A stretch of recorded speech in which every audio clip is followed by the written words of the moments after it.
Hello and welcome to episode 82 of the MTG Conflux cast. My name is Jon, and I'm joined this week by my co-host, Chris. Hey. We're in a world where companions are still legal, so there's not a lot to talk about this week. We got some things to talk about, but I think everyone's kind of holding their breath and waiting to see what happens still. So we're going to talk about some stuff adjacent to companions instead of talking about Luris and Yorion. Well, too much at least. So let's get into our weekly roundup first off, and tell us what you've been up to, Chris. Immediately diving back into the things we said we wouldn't talk about. Yeah. Well, we've still been playing a FNM via webcam, via Zoom, where there's no companions allowed because they're not technically legal in paper. So this week is the first week they'll be legal, apparently. So, yep. This is the big week where everyone's going to change their deck. Yeah, so I took Karns out of my deck this past week, actually. Just because, see how things went. And yeah. I lost a round for the first time in 2 weeks prior to that, I think. You were 8-0 or 6-0 or whatever? Yeah, something like that. With Karns in my deck. So clearly Karns is better, right? That's how that works. Clearly. You gotta tell them how you lost. Oh man, what did I lose? You lost to me.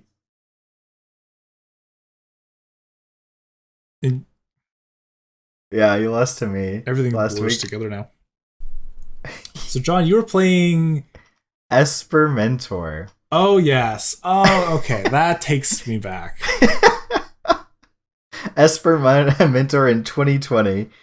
So I think I lost to Jon partially because I didn't respect him at all. Yeah.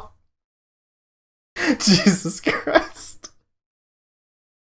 So no respect, get wrecked. That's how it is. Because whenever Jon loses to me, it's because he respects too much. You know? Like when he was playing around that force negation that wasn't in my 75. Yeah. So because Jon's usually playing some stupid fair blue control deck. So my hand was literally Sakura Tribe Scout and 6 lands. And I was like, you know what? This honestly might be fine. Wow, that's so rude. That's so unbelievably rude. You're a very mean, very rude person, Chris. Because, like, when we'd been playing previously, you'd been on, like, Blue-White Blade or whatever. Yeah, just garbage. And I don't think Blue-White Blade can beat that hand. Like, what are you gonna do? Path my scout? Like, no, you're not gonna path the scout. Powerful plays. So, my scout did get fatally pushed. And I did the big die. But Jon had the biggest brain play. The ultimate punish for my Derby hand. He went turn 1, fetch Shock a Watery Grave. I'm like, oh, he's gonna like Inquisition this scout. I'm gonna be really sad. He goes Thoughtseize. I'm like, yep, here it comes. And he's like, myself? Like, I can't imagine this is good for me either. The old turn 1 Thoughtseize myself. And so Thoughtseize, you reveal your hand, so all can see. It's like, so what's Jon's plan over here? Well, as you can imagine, he Thoughtseize is a mentor and has multiple unearths. Yeah, it's like what, push, unearth, like some cantrips or something. Yeah, maybe like a cantrip. It only had the 1 land. I'm like, okay. Yeah. So like, that's just what's gonna happen. Like, play my scout and hope something good happens? I don't know. And I think I ripped the second land. You rip the second land and you go like, oh, unearth, push your scout. I'm like, okay, fuck me. Proceed to draw another land. Pass back to Jon. And he's like, aha. Oh, I had second Thoughtseize. Yeah. The second Thoughtseize like, oh, Thoughtseize, you. I was like, Hashtag got him. Hashtag get wrecked. You had 6 cards in hand, right? 6 lands, yeah. I was like, imagine thought seizing your opponent with 6 cards and having no targets. Yeah, I was like, I guess this works for me. Like, I mean, you got a token and a prowess trigger. It's like, it wasn't the worst thing. And so, like, I had like an opt or something I could have played. I was like, man, really wish I just opted now. Yeah. Dug for like my 3rd land because I think I'd like drawn a 2nd mentor or something. As you can imagine, I didn't get there. No, it was like there was like a brief window where it was like a little worrisome though. Like there was like one turn I think you like. I had like one turn to naturally draw like a Titan or something. Yeah, and I did not. Did not. No justice. I had a T-West, which I had to like transmute for explosives to kill mentor tokens to survive for a turn. Yeah. Where I was dead to like a spell, and John had a spell. Yeah. 2 spells for Ren, even. Yeah. You're like, bad. You're like, I'll scoop if you have a spell, and I'm just like, bobble serum visions or something like that. Hold him up to the webcam. Game 2, I played a little bit more Magic, but I don't remember exactly what happened, but I got riggedy wrecked again.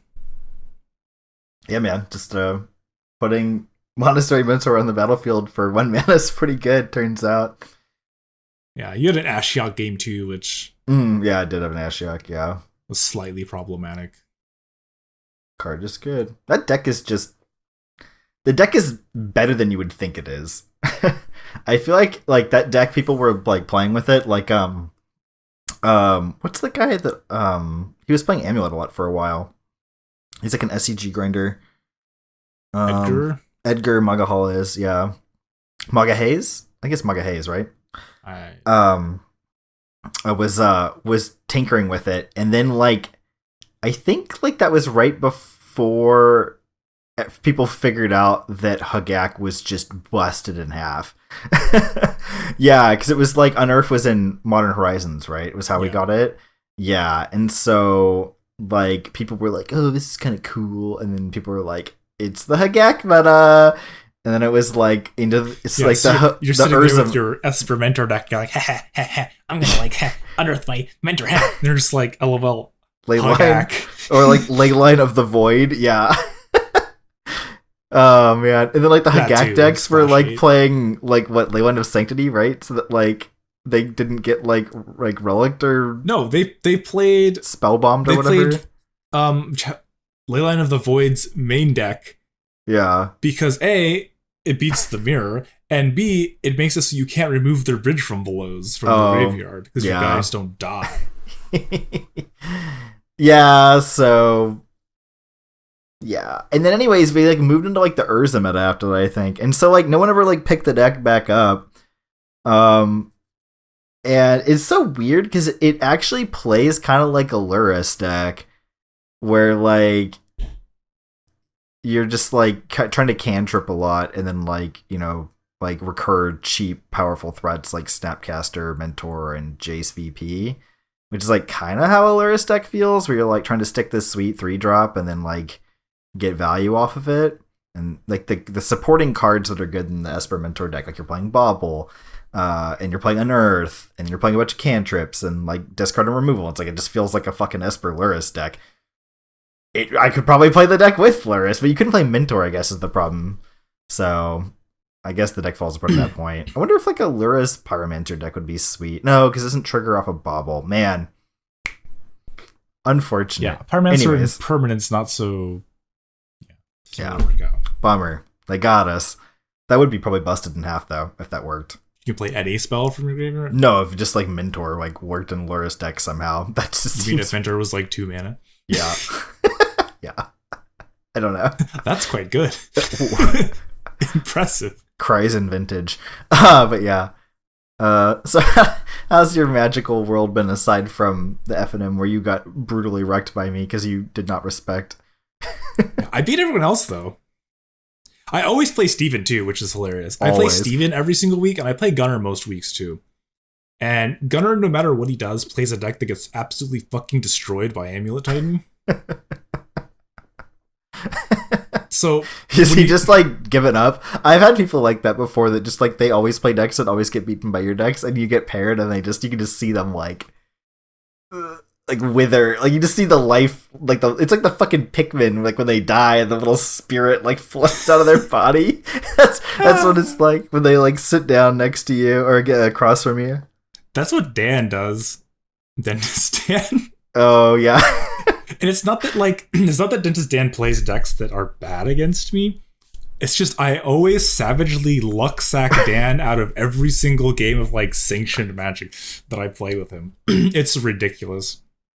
You're a bad person. And the higher the stakes, the more savage the luck sacking is. I'm pretty sure.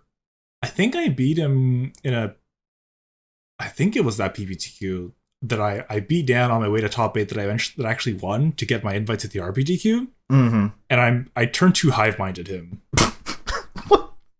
What the fuck? And he was on blue-white. So yeah, no green mana here.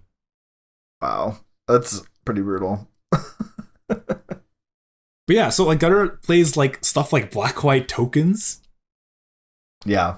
Not so good against the trambling deck that tutors engineered explosives. He's been playing like just mono burn lately. Yeah, and then he's been playing burn, which is another like. So he's gonna be on Luris burn now. So yeah, I don't think that changes a whole lot. Probably not. If anything, it makes it better for me because they're playing garbage like Bobble and Seal of Fire. Yeah, Seal of Fire's really bad against amulets. It's like all you've done is made your deck slower, which is not the direction you wanted to go. And it's like even further away from killing like relevant stuff like Dryad. Like it's like 2 damage off instead of 1 damage off, like a bolt. Yeah, like a bolt effect. Like Bolt Seal of Fire doesn't kill Titan anymore. Yeah. Just yeah. Big oof there. You know what it does kill though, Chris? Kills things with 5 toughness. You want to tell us about some 5 toughness creatures that you've been playing lately? You know, we said we wouldn't talk about companions, but I've been screwing around a lot online. I haven't played a league in quite a while, but I've been playing more MTGO than I have been recently. You afraid? Kind of. Don't let your memes be dreams, Chris. Because I've been busy memeing in the tournament practice room with Yorion Amulet. 80 card amulet. Every card you ever wanted to cut, put it in there. Put it in the deck. Which isn't true, because there's still more cards. Because you got what? You got Karn? Yeah, so there's like a whole Karn package you could play if you wanted to. Like you could still, if you wanted to still play like Hive Minds or shit. Like Stirrings, Explorers, like you don't have room for all this bullshit because you have to play more lands too. Yeah, that's what I realized about the Yorhan decks. It was like, oh wow, you get 20 extra cards. And it's like, no, you get like what, 13, 14 so in a normal deck. Yeah, so right now I'm on 39 lands. 39. So I got 11 non-land cards to play with. So all that really did was like extend play sets of Azuzas. Like, so there's 4 Scouts, 4 Azuzas, 4 Dryads. Yeah, because you don't want to be less consistent, right? So you have to like go up on your like cards that you like were already making the cut but weren't 4 of us because you had to jam other shit in. Yeah, so like all the cards you were trimming, you just don't trim anymore. Mm-hmm. No Wayward Sword 2 showing up here. No, definitely not making the cut. But then it's like, so I was trying to like streamline the deck as an 80 card deck. And I kind of hit this wall where at the end of the day, to make the best Amulet Titan deck, you just don't play Yorion. Duh. Duh. Duh. So I had to like take a step back and reevaluate my goal here. My goal is not to make the best Amulet Titan deck. It's the way to build a Yorion deck is you don't want Yorion to be dead. You want to get value off of Yorion no matter what you're playing. My goal should be to make the best Yorion Amulet deck. Yeah. Not the best Amulet deck. 2 very different things. Yes. So due to that, because I found like not found, but everyone knows about Elvish Rejuvenator, right? Mm-hmm. It was very popular in the Pioneer Field of the Dead decks, which is kind of what this deck ended up looking card. like. Yeah, looks like now. It looks kind of similar to that Pioneer deck. So I wanted to play more cards that were on line with the game plan, but also interacted favorably with Yorion, which is Elvish Rejuvenator fits the bill on that. Yeah, the card's pretty good. Those who don't remember what that card does, it's a 3-mana 1/1 Elf Druid. When it enters the battlefield, you look at the top 5 cards, and you can put a land from them into the battlefield tapped. The rest go on the bottom. So it ramps you, and it digs 5 deep. It's basically Ancient Strings that puts the land into play. Right? So my list is actually playing 0 Stirrings right now, which to some is blasphemy. But the thing is, when you have 80 cards in your deck, the odds of you finding your amulet off of it are much less, which makes playing the card seem not as good. Right? So instead of playing Stirrings, I'm playing a card to synergize with the Yorion, which is part of the meme, so why not? Also, going along with the meme, we're playing Oath of Nissa in place of the 1-mana cantrip of Ancient Stirrings, because it also interacts favorably with Yorion. Also, finds garbage like Elvish Rejuvenator. So you're just saying that Once Upon a Time wouldn't make the cut, even if it was legal? No. Once Upon a Time would still be in this deck. Once Upon a Time, it's insane. Fucking busted. Oh, man. Well, you just gotta play Lay of the Land then, man. No. No, card's bad. Card is very bad. Card is really bad. Yeah, and so I'm also playing a 1 of Trinket Mage. Get you an amulet. Get you an explosives. Get you a ballista. Do you have the list so I can show the people on YouTube? It's the same list that I linked in the Discord a while back. I think I threw it in general. That's just a screenshot. Let's see here. I can just repost a screenshot if that's probably easier. General Reposty. Anyways, so you've been savaging people in the tournament practice room with your masterpiece. Yeah, and so the thing is, it's a meme. It's definitely a meme. But I've been winning a lot. It's Amulet. You're in the tournament practice room. This is no surprise. But I've been winning way more than I feel I ought to be. Yeah, I've seen Yorion do some really gross stuff when I've been watching you play. Just like really, really gross stuff. Yeah, so I'll just dump it in, I guess, our general. Sounds good.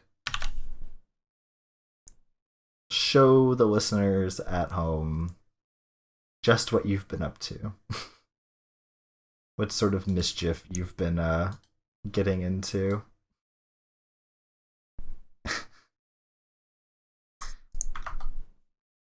So this is how it stands as of this moment. Not to say that this is the optimal Amulet Yorion deck. What? Not optimal? Well, we don't want to share that then, Chris. So, I think the most obviously suspect card is this sideboard Mindslaver. And if I were playing Karns, I think it's 100% defensible because we get to play Academy Ruins and not feel bad about it at all. No Karns here, huh? No, I don't own Karns online anymore. Do you want me to rent them for you? Might be sweet. Try. Maybe then I'll run a league. Maybe. But I smell video content. It may not, like, a Karn version may not even be the right way to do it either. I don't know. Hard to say. Karn seems pretty decent at the moment, though. But instead, we're playing Hour of Promise, tucked away behind those pacts, that pact pile. Just because I wanted a little bit more threat density. But after thinking about it, perhaps our promise should be a different 5 toughness creature. Golos. Oh. Tireless Pilgrim. Oh my god. Golos, huh? Yeah, when I was referencing 5 toughness creatures, I was thinking of Yorion, but Golos is... Golos is a 5? Chef's kiss. So the cool thing with Golos is it's an ETB, so it interacts favorably with Yorion, right? Which is part of the meme, part of the plan. And you can go get any land with it, right? So you can go get a Field of the Dead, which is typically the like proactive strategy land you'd be getting here. Or like a bounce land to pick up a T-West or something like that. Or Pajuka Bog, I guess. But so say if you get Field of the Dead, right? And you have like an Azusa in play, or you have a Dryad. So say you have Dryad and Golos. So now you can activate your Golos because you have Wooburg, because all your lands are all basic land types. And since Golos says play, you can play the lands you hit off Golos because you have extra land drops because you have Dryad. Which makes zombies. I see. Right? Isn't that hot? That's pretty hot. And so you can like activate Golos, and if you hit like land, Primeval Titan, like, oh baby. Oh baby. Huh. Yeah, but Yorion, I guess this is kind of a thing about campaigns in general. Just having a creature all the time is really good. It is, yeah, because I feel like a lot of your games, you just like, you lose because you have a bunch of lands, and then you're like, yeah, I just no have a bunch of lands here. and nothing to do. And I've won a lot of games just by playing a Yorion for no flicker value at all. It's like, what, a 4/5 flyer? Like, yeah, here's a 4/5 flyer on turn 3 and just whack them a few times and they die. And it's a flyer. Yeah, it flies. It's like, evasive. Like, so I can like clog the ground with all these garbage like rejuvenators and grazers and what have you, and then just race them with this stupid flying idiot. Even Dryad blocks well. Yeah, and I even like double striked my Yorion. Crack in for 8. Woo! Kills him pretty fast. Get that flample. Or no, it doesn't have... Yeah, it does, right? No, it's not flample. No. It's Flurst Strike. Flubber Strike. Flubble Strike. Flubble Strike. Yeah. But when you do get value off Yorion, it is so sweet. God, so what was the game? Let's lay it out for them so they can understand. We had the game we just played before this, where you had like nothing going on but a bunch of arboreal grazers. Oh yeah, so I had an ambulance, some lands, some grazers, and like a beast within and a dismember. Beast within and a dismember, because gotta beat the control deck sometimes, right? And so I'm like, man, we have no threat. Like, should we just play this idiot Yorion and just beat him with it? Like, yeah, I guess. Like, wait, it's better than that because our opponent didn't have a turn 2 play. So we can play Yorion, bouncing our arboreal grazers. Or flickering them. Flicker the arboreal grazers. And then replay the bounce land, untap it, pick up another land. With the grazers. Yeah, with the grazers. And then that land will come into play off the second grazer. So I have 3 mana up, and I can just beast within him on his turn. And then because I'm an idiot and I didn't stop in his upkeep, I couldn't even beast within his land. So we backdoored into the even better play because you're bad. Yeah, I'm like, oh, I'm trash. I missed my stop. I didn't make a stop. My bad. Because we didn't want to get Fulminator Mage. I'm like, huh. Fulminator Mage, huh? And John's like, you just beast within whatever land he Fulminator Mages. I'm like, oh, that's pretty good. So he's like, oh, kill your Growth Chamber. I'm like, make it a 3/3. Untap 7. With Dismember in hand. Against their Obosh deck, like. Yeah. It's like, your turn, what are you gonna do? And he's like, here's an Obosh. Obosh? And we're like, Dismember it? 7?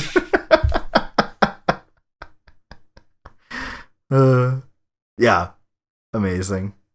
And that's like pretty minimal value. That was terrible. That was an awful fucking game. If you didn't have Yorion, that's like guaranteed loss. Oh yeah, I lose big time. Yeah. easy loss. But then there's the the match against Burn. So I start the turn with Azusa, a Simic Growth land. Chamber. It was Growth Chamber, right? No, there's just it wasn't a. I don't think it was a growth chamber. It was It's like just a forest. I got just a land. Yeah. It's just a land and an amulet. And I ended the turn with, oh god, I have to like go find the screenshot. You had 7 lands, one of which was a Radiant Fountain, one of which was a Bajuka Bog. You had a Primeval... It was Luris Burn, so we bogged him to make sure he didn't play Luris and get value, because it was like going into like turn 4 or something, right? Here we go. It was like, it was your turn 3 on the draw.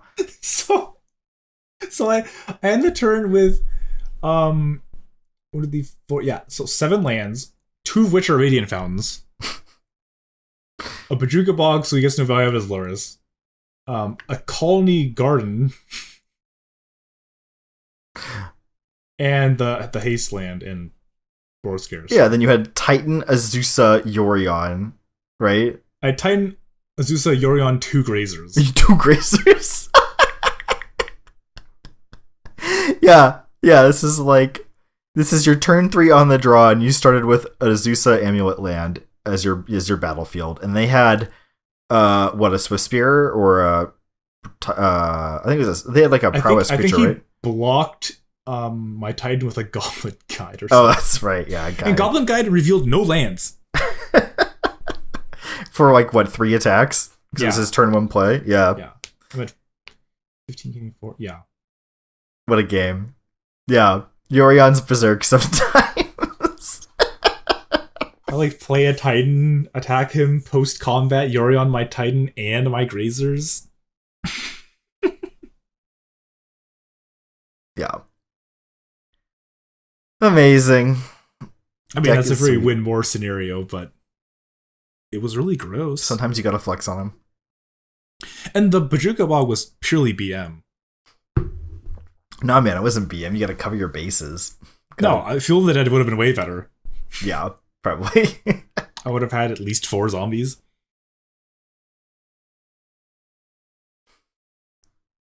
Like 4 zombies, or you get to replay a Seal of Fire Goblin Guide. Or a Goblin Guide, yeah. Oh, man. This deck's sweet. It's a lot of fun.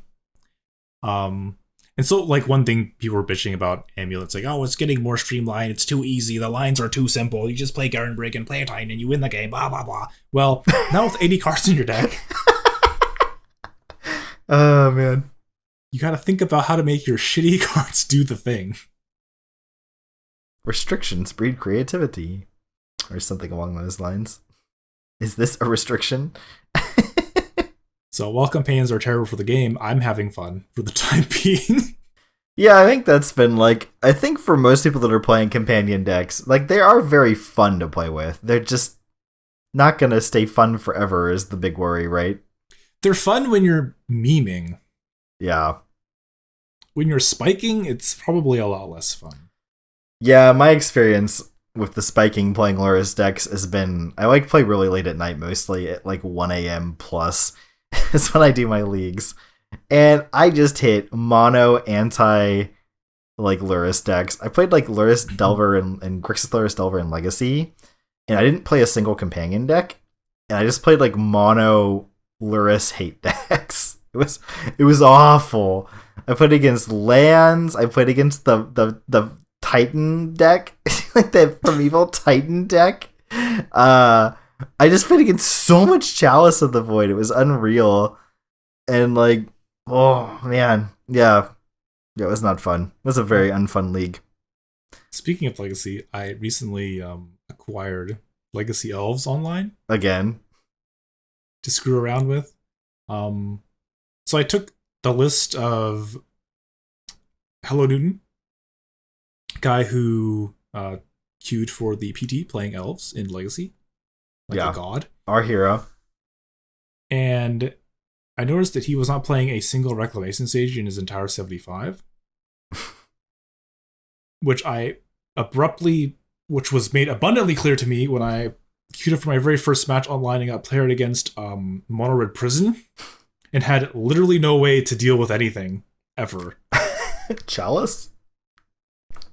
Oh, so I determined that not playing Rec Sage was a mistake. Yeah. And so I just played it in the main deck as a 61st card because that's how you just went down to 61. Don't want to mess with anything. We'll just go up to 61. Yeah, I've talked about this in the past. I've been playing 61 card elves for a very long time. You're pretty you're pretty bad about that. You really like the 61 card elves lists. It's elves is definitely a deck you can get away with it in compared to like most other decks. Yeah, so previously the 61st card was a Scavenging Ooze. Oh, it's the Skoos, okay. I thought you were playing Nissa as like a 61st card for a while. Yeah, but that's mostly as a meme. I mean, I think the card's good. Like, I was sideboarding the card, like, legitimately, but in the main deck, it's kind of a meme. But, because the thing about, my assumption is that because he's playing Lurrus in the sideboard to, like, transition to a Lurrus deck, that's why you don't want to play Reclamation Sage, because you can't play it in your Lurrus deck. Oh, yes, you didn't clarify that little wrinkle to the elves deck you're playing for the listeners. I thought I talked about it last episode. Did you? But, maybe you did. Yeah, it's a Lurrus Elves. Yeah, it's a Lurrus Elves deck. So he was saying that we play against the like Delver Lurrus decks. You just sideboard out natural orders and the targets and just become a Lurrus deck to like fight their Lurrus bullshit with your Lurrus bullshit. And I think I would imagine it works fairly well. I don't know. Elves was, I would say, favored against Delver pre-Lurrus. As long as they weren't playing Plague Engineer. And then when they play Lurrus, they can't play Plague Engineer. I mean, I felt pretty good about the matchup when I had Deathrite Shaman. Yeah. I felt pretty good about the Delver matchups. But then when that went away, it became a really dicey, and I basically just stopped playing. I just didn't play Legacy. Yeah, I stopped seeing Elves around a lot after Deathrite got banned. And then I stopped playing a lot of Legacy too, so... Because immediately after Deathrite got banned, they went and printed Plague Engineer and Renin 6 into the format, which was like... Yeah, I took a long fucking break from Legacy when all that was happening. That was a disaster. I mean, Plague Engineer's still around, but I think it's not as played as it... Right now, it's definitely not right now. Yeah. If you're playing Lurrus, right, you can't even play the cards. So. Yeah. If there ever were a time for the little green men to poke their heads out of the graveyard again, well, now is the time. But yeah, so I figured since you're already playing like Craterhoof in your main decks, you're not playing Lurrus game 1, just throw the Rec Sage in the main deck, so that way you don't lose to these stupid Chalice decks game 1. Because there's no the deck has no out to Chalice in the main deck. Yeah. At all. There's one Cavern of Souls. Which I guess is like, oh, you hope that you can stick your turn 1 Reclaimer to fetch for your Cavern to maybe play Magic.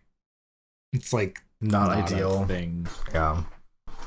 Especially since half the Chalice decks are Blood Moon decks too. It just yeah, it doesn't happen. Yeah, but playing Elves Alliance has been pretty fun, although clicking is terrible. And if Moto's lagging at all, it's even worse. It's like, click Heritage Druid, pause. Oh. Click Elf 1, pause.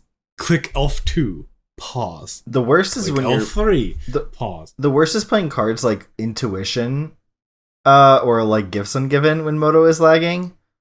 Anything that makes you like select multiple things in a yard, or like Surgical Extraction, or in a deck, I mean. Like, because if you click too fast, it just doesn't register. Yeah, it just doesn't work. So I'm like, click, click, click, and then the first one highlights, and then that's it. So you sit there burning so much clock. It like doesn't queue up your input. It just like tosses it out. It's like, nope, this didn't happen.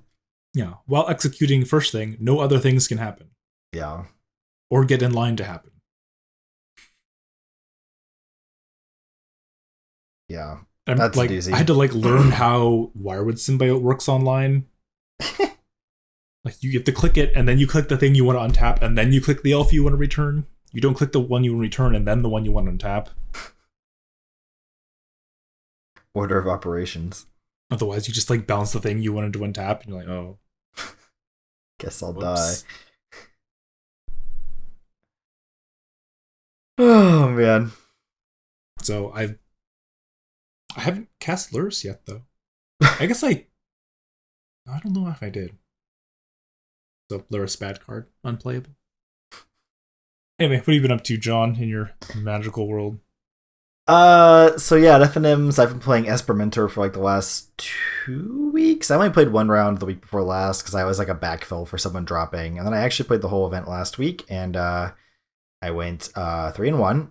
And so my match, I did a for fun match the week before last, against our friend Sam, who's been playing 4-color snow control still, like Iceberg, with Uros, and we played for fun after the event where I went and played one round, and I realized very quickly that the matchup is unwinnable. Like, it feels like low teens at best.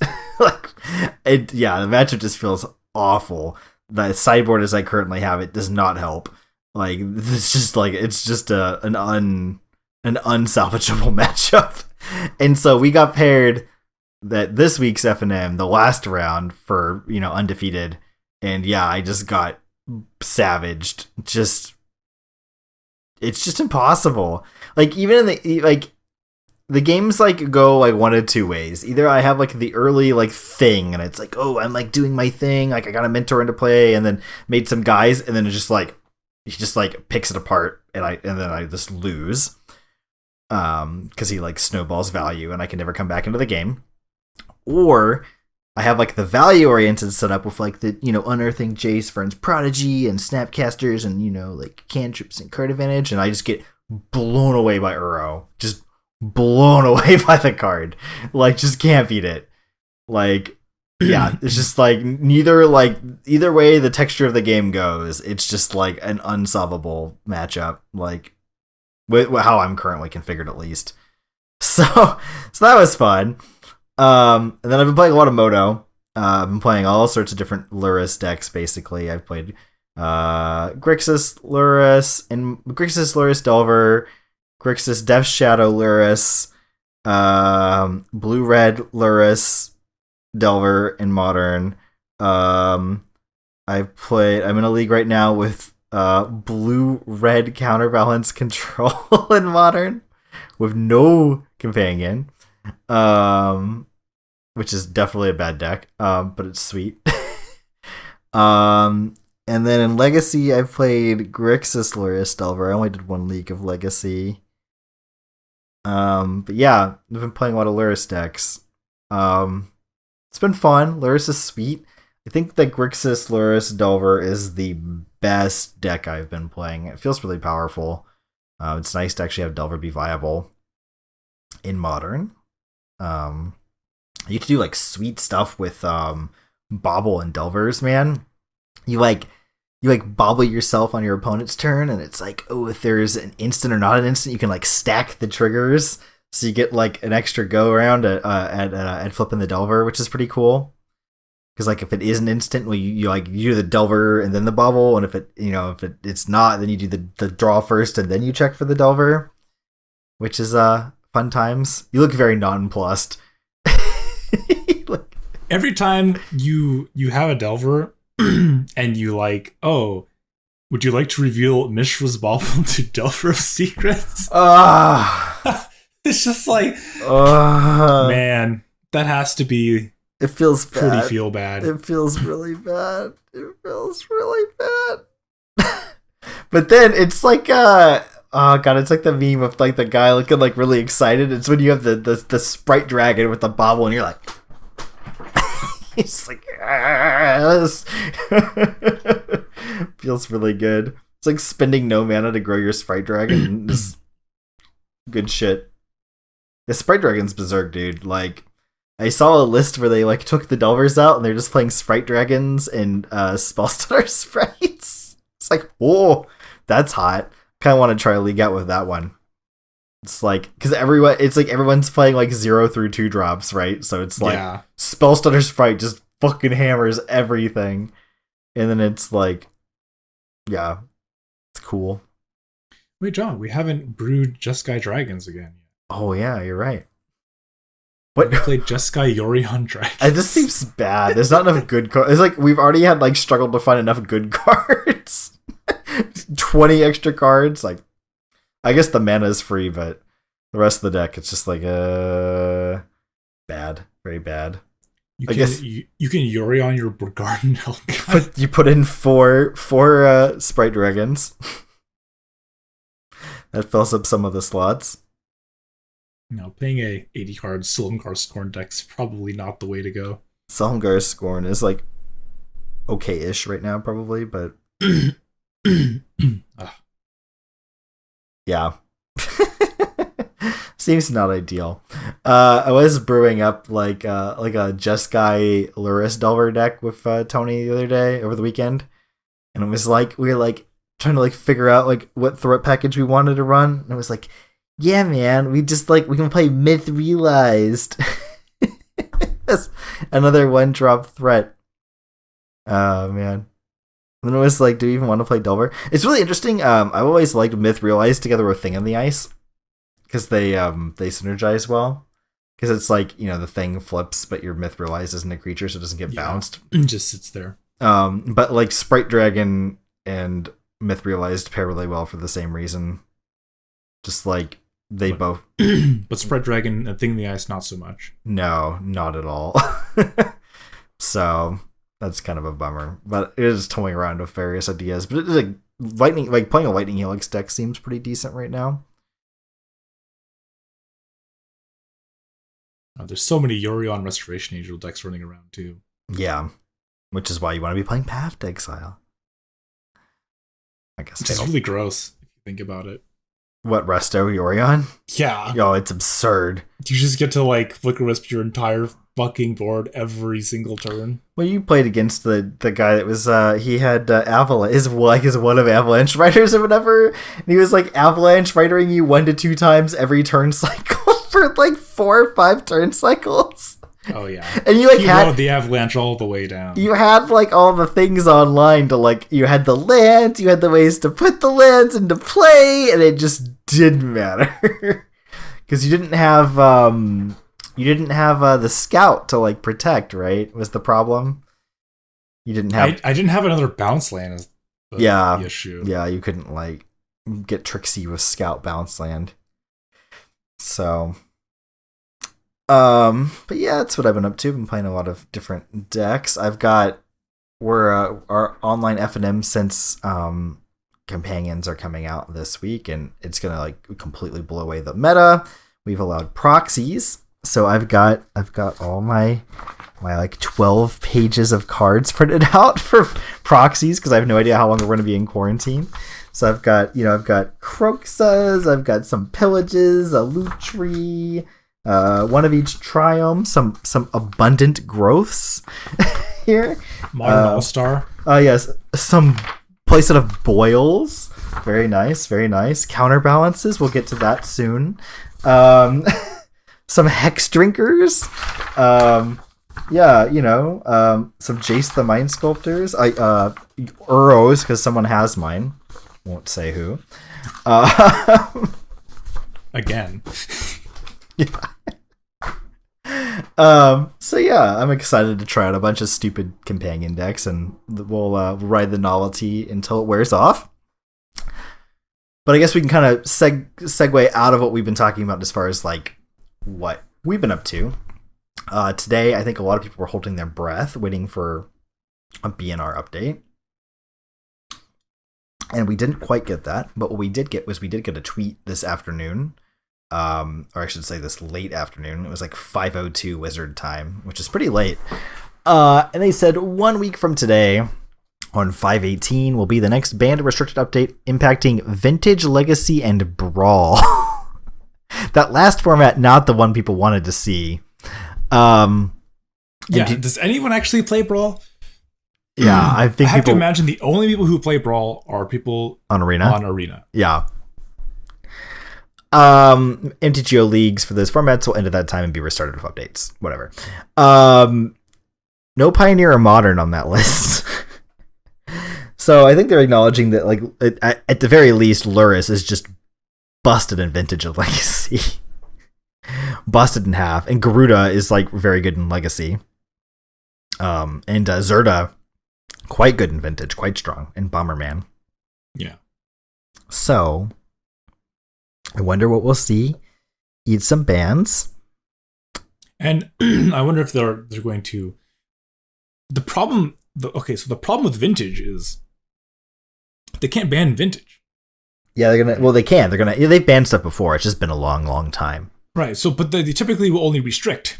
Yes. Restricting a companion doesn't do anything. Maybe they'll ban it from the sideboard. Like, so. Well, you start with that main deck and then post board it out to turn it into like a vacant deck. That's some big brain stuff. Holy shit, that would definitely not work. Okay. Yeah, they're just gonna have to ban it. That would be amazing though, right? If you just like can't start with it in your sideboard, and just like it'd still be worth it for games 2 and 3 to become a companion deck. So, but I think banning in Vintage is like a huge like red flag. Yeah. Because they never ban anything. Like they just restrict shit. They restrict cards out of shops until it becomes Commander, except for they don't actually restrict. But that's a different discussion. That's a whole different ball of wax. So I guess I'm a little curious to see if they're just going to outright ban the card, or they're going to do some bizarre rules errata change thing, right? Yeah. Like, not allowed to be in the sideboard, or in the Vintage format. In Vintage mechanic, like the companion mechanic is not allowed, or something. Like that. I don't know. Yeah, like how they banned what was the effect, the mechanic from Conspiracy. They just said conspiracies are not legal. And whatever. Companion is not legal in Vintage. You know what would be the real mindfuck was if they actually did the update and they were like they actually banned cards from like Vintage, and like they banned like Astrolabe or something, and then they just errata Companion in the same update in like all formats. I mean, I don't think that would be quite right for how they worded their tweet, but that'd be a mindfuck, as if they made like a rules change at the same time for Companion, just like across the board. Oh.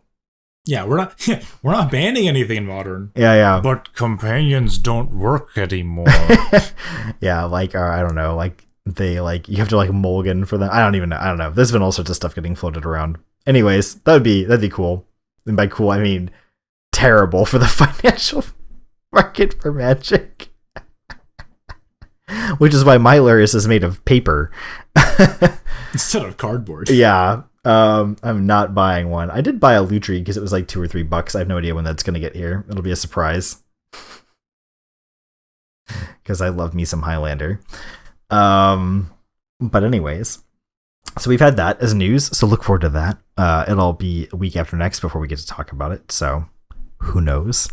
And something else that's cool, as far as like decks that are not like Lurrus decks. This deck isn't really like this deck is not a companion deck in the sense that like it has to have a companion. Oh, it does have a companion, but it also like really relies on like Lurrus being a huge part of the modern meta, and that's Aspiring Spike has done it again, man. He's got a blue white Miracles deck with counterbalance in modern. Whew. I had to like fan myself a little bit after I saw this thing.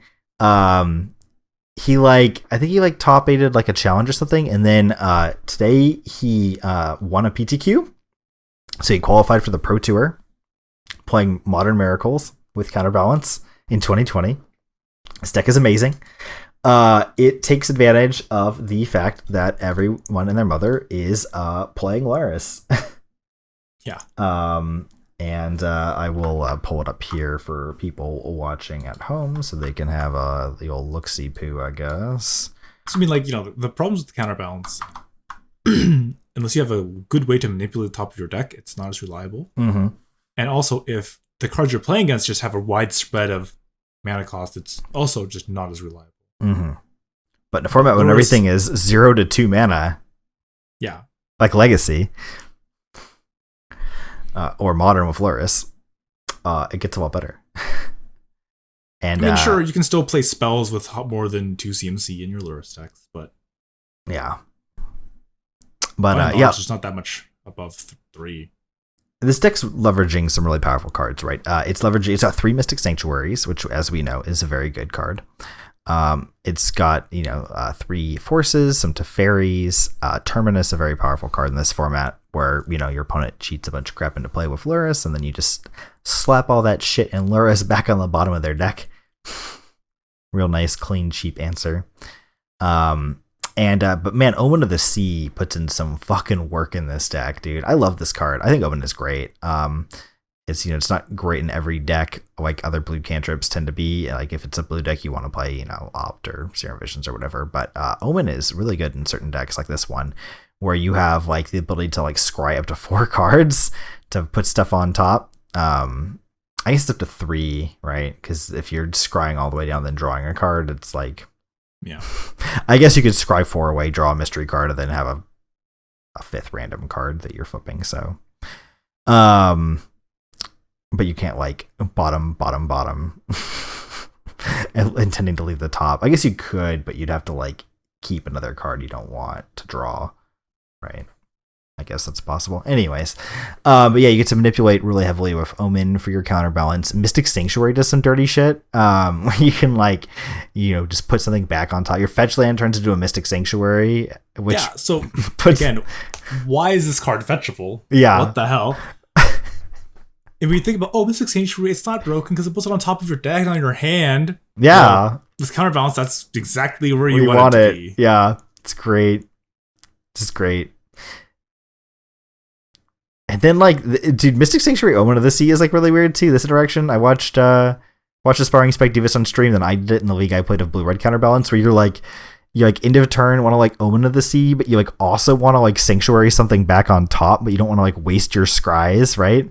So you crack, fetch, get Mystic Sanctuary, trigger on the stack Omen of the Sea, so that you like dig the deepest of your scries for like cards you actually care about, and then you like draw the card, and then you put the card that you're Mystic Sanctuarying back on top. So you like actually get like your full manipulation, right? Because otherwise you would like put the card back on top and then your scry. Like, I'm gonna scry the card, one card below it and draw the card I wanted. Yeah. At end of turn when you're not like trying to draw a counter spell, something when you're just trying to like go into your next turn cycle. So it's kind of interesting, but yeah, and Treat the Angels is a great win con too.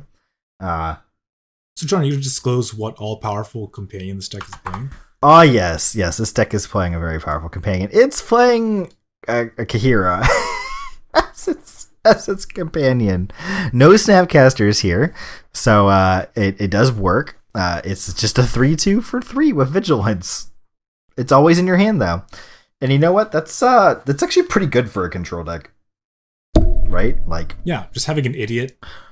And you remember when always there. So I think whenever you have an opening or you stabilized. We were talking a while back there. How Rich Shea was like talking about how he would honestly play this over Mentor. Yeah. In Vintage. He would rather have a Kahira than put a Mentor in his deck. Yeah. And like this deck is not just saying it would rather, have one card. It would rather have this than up to 4 Snapcaster Mages. It is Aspiring Spike has decided that is better, and it makes sense actually, right? Because it's got a few advantages. One, your win con is never in your hand, cluttering it up, taking up valuable resources that you need to interact with. Or in your deck. Yeah, you're not drawing it. So you never have to draw it when you don't want to draw it. Yeah, it's not like lowering your blue count for Force of Negation. It's just a threat whenever you need it to be a threat, and when you don't need it to be a threat, it's just not there. It doesn't exist. But your opponent has to respect it at all times too, right? Like, is it the best threat? No, but it's always there, and then it's always there, and you never have to draw when you don't want it. So it's kind of the best threat. It is kind of the best threat, right? Yeah, and you just play one entreat. That's like your only like dead card, so to speak. In some situations, is like, oh, you have the dead entreat sometimes, but like it's also completely berserk, so it's fine. And then you can do sweet stuff with Omen of the Sea and Entreat and Opt and Entreat and yeah. So Jace the Mind Sculptor, Counterbalance, the best, the one true pairing coming back into Modern. I'm not gonna lie, Chris, I'm really, really tempted to play this deck at our FNM this week. I think everyone's gonna be like rock hard to play a Luris deck. and I don't really blame him. And this deck is like designed to just like slap on Lurrus decks, especially Lurrus Burn, as we have we have 4 timely reinforcements and 2 Celestial Purges and 2 Aether Gust. He wasn't even boarding an Aether Gust when I was watching him against the red decks. It was like, nope, this is for like Amulet. This is for green decks. This is for green decks. We don't need it because and he wasn't even playing 4 timely at that point. I think he was playing like 3 and 2 purges. I think it's like other control decks I've played. You like gladly sideboard an Aether Gust and use it as like a memory lapse, like a bad memory lapse against them. Yeah, it's like Mishra's Bubble, counterbalance, reveal a land, countered. Yeah, that works. What else are you going to play off your Lurrus? Nothing, because you only play one thing a turn. Oh, it's hot. I was thinking you couldn't counter zeros, but lands do it. Oh, it's even better than I thought it was, Chris. Yeah, it's like, Summoner's Pact, counterbalance, land. I didn't even realize it worked like that. Wow, that's amazing. Yeah, I'm pretty sold now. Because I was like, I was literally thinking, like, late yesterday, I think. I was like, yeah, but the matchup against Amulet just seems kind of dicey. Like how you can't counter Titan with your counterbalance. Easy. You just counterbalance flip Terminus. Easy. Yeah, like you have to flip Terminus. It's like that's kind of hard. But I was like, but you can't counter the Pact of Counterbalance either. And then it was like, you just flip a land, like. And then Chris the Shitter's gonna be playing Yorion Amulet over here. I gotta worry about this shit. It'd be great. I can't counterbalance Yorion, I guess. No 5 drops. No 5 drops. No 5 drops in this deck. So but yeah. You might have to spend mana. Oh. Like one of these 2 logic knots getting frisky here. Or your 3 cryptic commands. Yeah, I don't know. This deck seems sweet. I'm pretty tempted to play it. I gotta watch his streams he's done and soak up all the tips. I don't know. I might be getting debated though because I saw earlier that like Gabriel Nassif had like tweeted like he's like Gabe Nassif really likes him a blue-white control list. Let me tell you. I'll tell you what, he really likes them. Yeah. And so I was like, oh, okay. And then so I load up the stream real quick while I'm killing some time. And I was like, oh, it's not that long. It's long, but it was like, like Nassif playing a full 5-round league with a blue-white control deck. That's a day. That's an afternoon right there, we should say. It's going to take a while. He's going to use all of his clock every round. So I'm like, okay. So I'm like trying to skip ahead because he has the tracker for how he's doing. I was like, well, I want to know how he did. So I jumped towards the end and he's playing Arena. I was like, that's weird. He shouldn't have had time to do that. Jump a little less far back, I don't know, 3/4 of the way through. Still playing Arena. I was like, jump even further back, and he's like losing to Tron, and I was like, ooh. Skip a little further ahead in the match. Yeah, he went 0-2 drop. I don't know what he played round 1. I didn't, have the time to poke around. I was like, oh, okay. So, there's always the get friggin' ranched by big mana option for your control deck. And he's got a disdainful stroke and 2 Ashioks. Ashiok really good against Tron. Yeah, and it's okay, but it's not. Yeah, is it worth being in your deck? I mean, I guess it is Terminus. It is. Yeah, because it turns off their Sylvan Scrying and their map if they don't have it until the turn 1 you and can keep them off it until you can play Ashiok. Yeah, well, you're on the play, so it's their turn 2. So as long as they don't have it before their turn 3, so you like Gucci. You force their turn 1.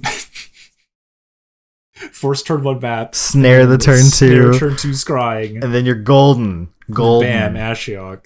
Yeah. GG, easy, no re. Yeah, you got it. And then they just nat Ulamog you and you die. So yeah, I don't know. But I don't know. I can play there's like the Yorion snow decks, which look pretty sweet. And I've I've seen some Luris decks of Hex Drinker, like some like rock looking decks, and I don't know. I want to play some Lutri decks. I got my one of Shark Typhoon for when I play Lutri. So you can meme on some kids. So I'm excited about that one. Yeah, so I played against a Shark Typhoon once, exactly one time.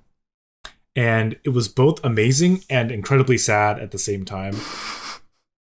So I was playing against Bluetron because who else would cast Shark Typhoon? So he goes, Shark Typhoon, pass, I do some stuff. Just some amulet things. I'm playing Yorion Amulet, of course, because this is the free room. Where else would you find Bluetron? I found it in a league. I played against it in a league. I stand corrected. And so he untaps, plays Ugin the Spirit Dragon, make an 8/8 shark. I was like, oh, wow, that's a big shark. Like, that's quite large. Impressive. The sad thing, though, was he kind of had to -6 or he was going to die. So bye-bye Shark. Bye-bye Shark Typhoon. Bye-bye everything. Because you had a Titan? Because I had a Titan and a bunch of like zombies and shit. So he spent 6 mana on the Typhoon. He made a sweet-ass big old fucking shark and then just wiped him. Yeah, so he's like, Shark Typhoon pass. I'm like, okay, untap Titan, make a bunch of zombies. He's like, I guess they're all going away now. Wow. And since Ugin has 7 loyalty, I'm gonna pretend I didn't see that last turn cycle. Ugin went down to 1, which promptly died to my Walking Ballista because that's colorless. It was in play? Yeah. Oh man. So you just pumped it up and then shot it and got to keep your ballista? Pew! Oof. That feels real bad. So yeah, I also played against Mono Bluetron in a league. I was on Grixis Delver with Luris, of course, and I'm attacking in with some chonky Sprite Dragons. They got a little bit of beef on them, some chonk. Ola, they were coming in for like 3-4 damage apiece, and my opponent's like, oh man, I don't want to die to these Sprite Dragons. So they dial up in mid combat. They dial up a Shark Typhoon with the cycling, so they can not counterable, make a nice big shark. And they played around my Archmage's Charm countering a spell, but they did not play around my Archmage's Charm taking their shark. So they had no blocker, they had no mana, they tapped out for it. And then I had a big old shark to go with my big old Sprite Dragons, and then they died the next turn. Yeah. Nice shark, idiot. Yeah. They probably thought they were being so clever cycling it too. Like, I'll get them for sure. But yeah, that deck plays like 3 or 4 Archmage's Charms, so that's a risky play. Archmage's Charm has just been impressive. That card, I feel like, didn't really like come hot out the gates of Modern Horizons, Like, people weren't really going all in on the Archmage's Charms until last few months. Well, I mean, to be fair, why do we want to play with Archmage's Charm? Maybe we can play with the GAC. Yeah. Well, I mean, GAC's been gone for a while. Like, these Bant Snow decks weren't really playing, like, real numbers of Archmage's Charms. No, but I'm saying, like, there's been other top decks that hadn't really had any interest in playing this card. Yeah, I think the first deck that was like really interested in like a lot of Archmage's Charms was probably like the blue-black Urza deck. Was I think when I first, because like the the Oko and then the Uro Snow decks or the Urza decks weren't really playing like a lot of charms at first, right? Yeah, I think it was back with Mox Cassis. Opal. They're much more like colorful. Yeah, that's true. So triple blue was a little like... Yeah. Because I feel like I might be wrong, but I feel like I first started seeing it in the Cassis blue-black Urza deck. And then like the other, like the blue-green, and then like a little bit of red, like Rug Uro decks have kind of co-opted that. And then now it's showing up in like all the Luris decks, and I think people have just realized it's like really good. Because like when you're like it's just like it's a counter spell that you can 2-for-1 at end of turn. Instant speed. It's just like everything like a controlling leaning blue deck wants to do, right? I think it really didn't gain any steam until Mystic Sanctuary had been printed. That's true. I would agree, actually. Yeah, Mystic Sanctuary and Archmage's Charm are like besties. Because you can just oh, I need this counter spell, but now it's like, oh, I have a fetch land, so I can draw 2, immediately put it back on top, redraw it, and it's like you keep hitting your land drops, I guess, more consistently that way in your control deck. And you're like never down on the counter. Yeah, which is like really powerful. It's like you're holding it up, past turn, okay, draw 2 real quick, and then fetch. Oh, I still have a counter spell. Mm-hmm. Yeah, it makes sense. Yeah. So that's been quite good. And it just like randomly hoses shit like Death Shadow. Man, we blew out the same Death Shadow player 2 games in a row with Grixis Rugluris, Grixis Delver Luris. I don't know why I said Grixis Rugluris. Grixis Delver Luris. It's a mouthful.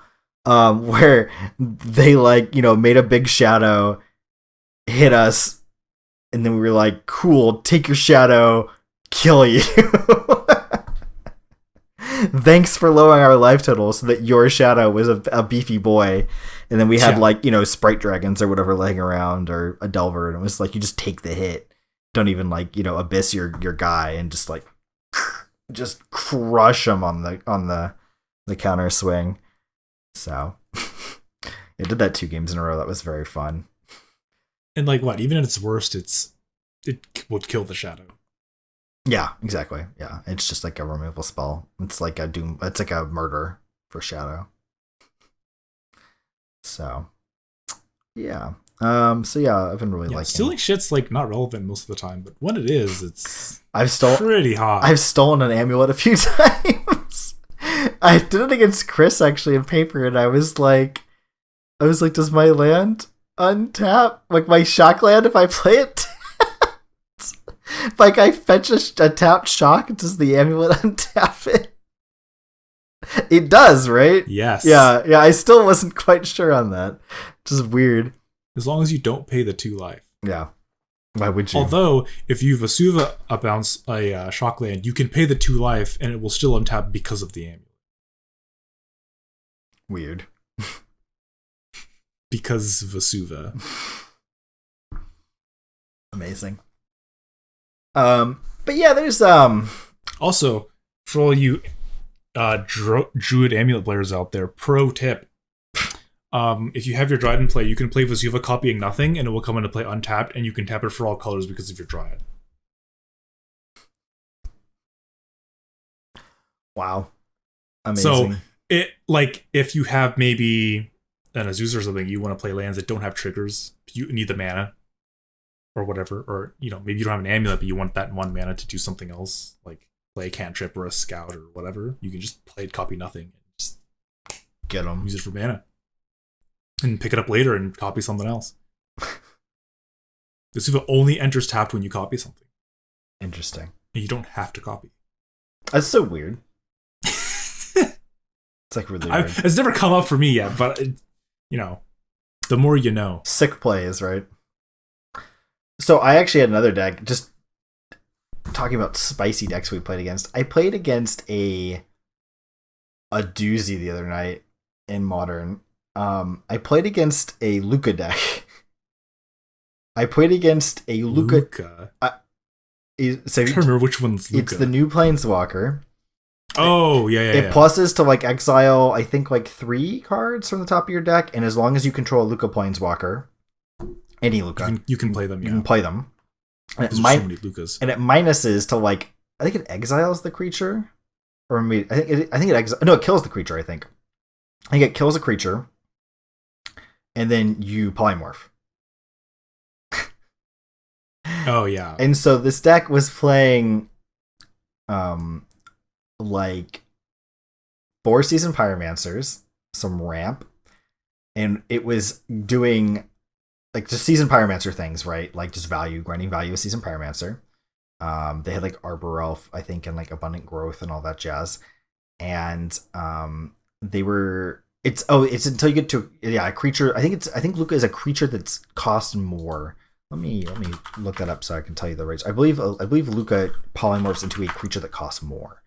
Yeah, it says exile target creature you control, then reveal cards from the top of your library until you reveal a creature card with a higher converted mana cost, and put it on the battlefield and the rest on the bottom in the random order. So you exile your guy, and then you polymorph for a bigger cost. And so their creatures capped out at Seasoned Pyromancer, and they had Emrakul.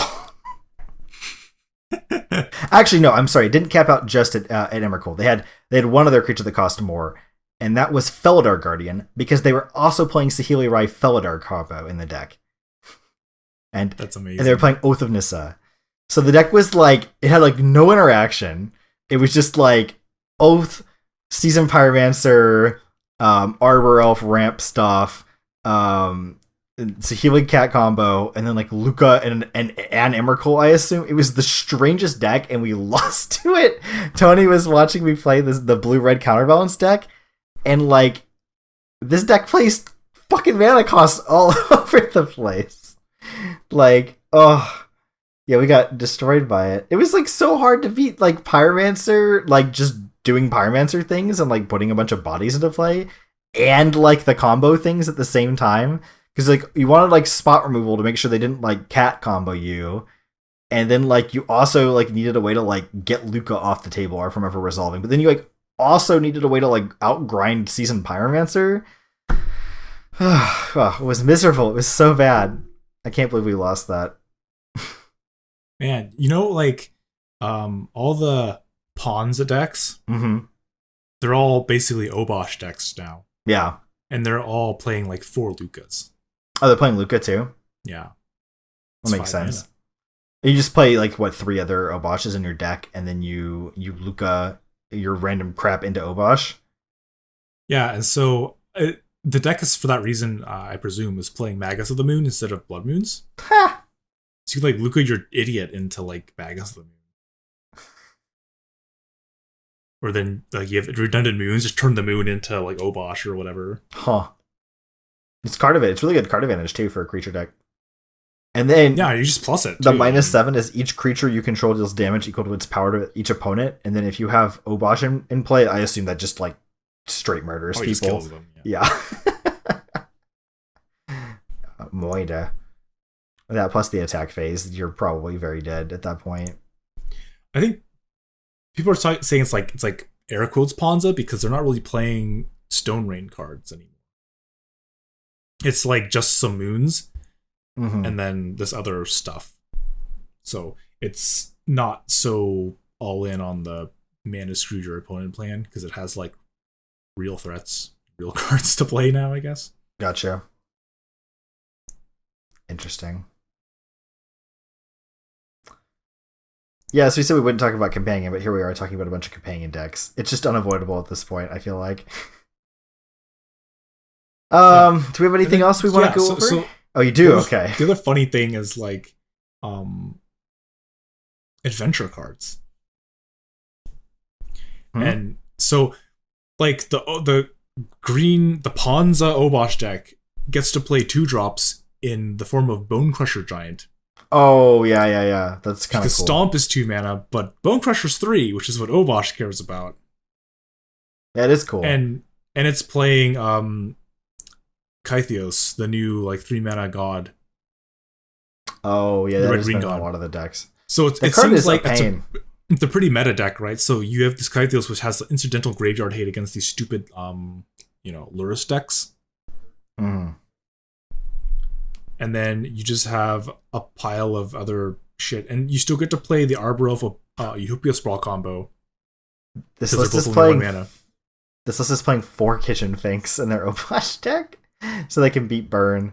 Man, I do love, one of my favorite things about how Companion is like completely upended Modern is all these cards that were like straight fucking unplayable. People are playing Electrolyze again, dude. Like, people like Electrolyze is playable. When was the last time Electrolyze was playable? When was the last time you saw people playing 4 fucking main deck Kitchen Finks?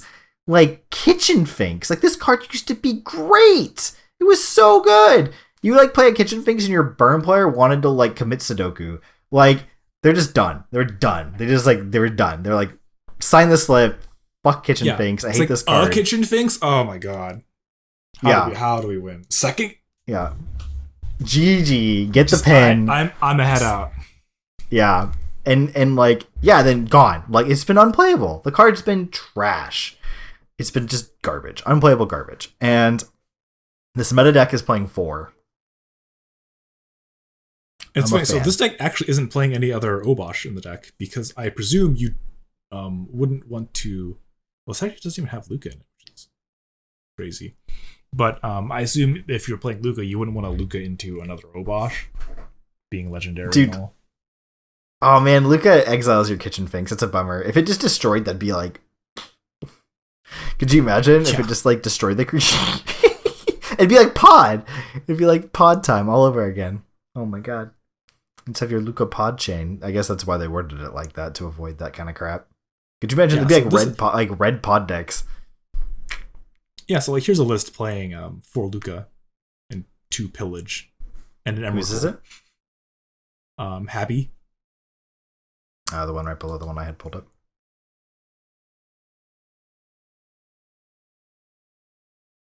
Gotcha, I got it. Interesting. Oh yeah. This is what I played against actually. I think I didn't see Kitchen Finks though, or Toughness. Check out Planebound Accomplice. Oh yeah, no, this card was very scary. Yeah, this looks very similar to what I played against actually. They're playing Utopia Sprawl. How spooky is that? They can turn 1 Arbor Elf, turn 2 Utopia Sprawl, Planebound Accomplice, activate, put Luca into play, minus on the Accomplice, Emrakul. Yeah, I played against this. They didn't get to do the thing with Accomplice. Emrakul, boys and girls. I don't know if the person I played against even had Obosh either. Maybe they... I don't feel like they did. Maybe they must have. Well, not they're playing Saheeli Cat. Oh, that's right. They cut the Obosh, they cut the Finks, they cut Toughness, and they just like crammed fucking Saheeli Cat and Oath of Nissa in is what they must have done. Yeah, what the heck? But yeah, this shell is basically what they were playing. They didn't have the Magus either. So they cut like all the other 3 drops. They cut all the 3 drops except for Seasoned Pyromancer and Planebound Accomplice. And they weren't playing Obosh. And then they just like jammed in Cat combo.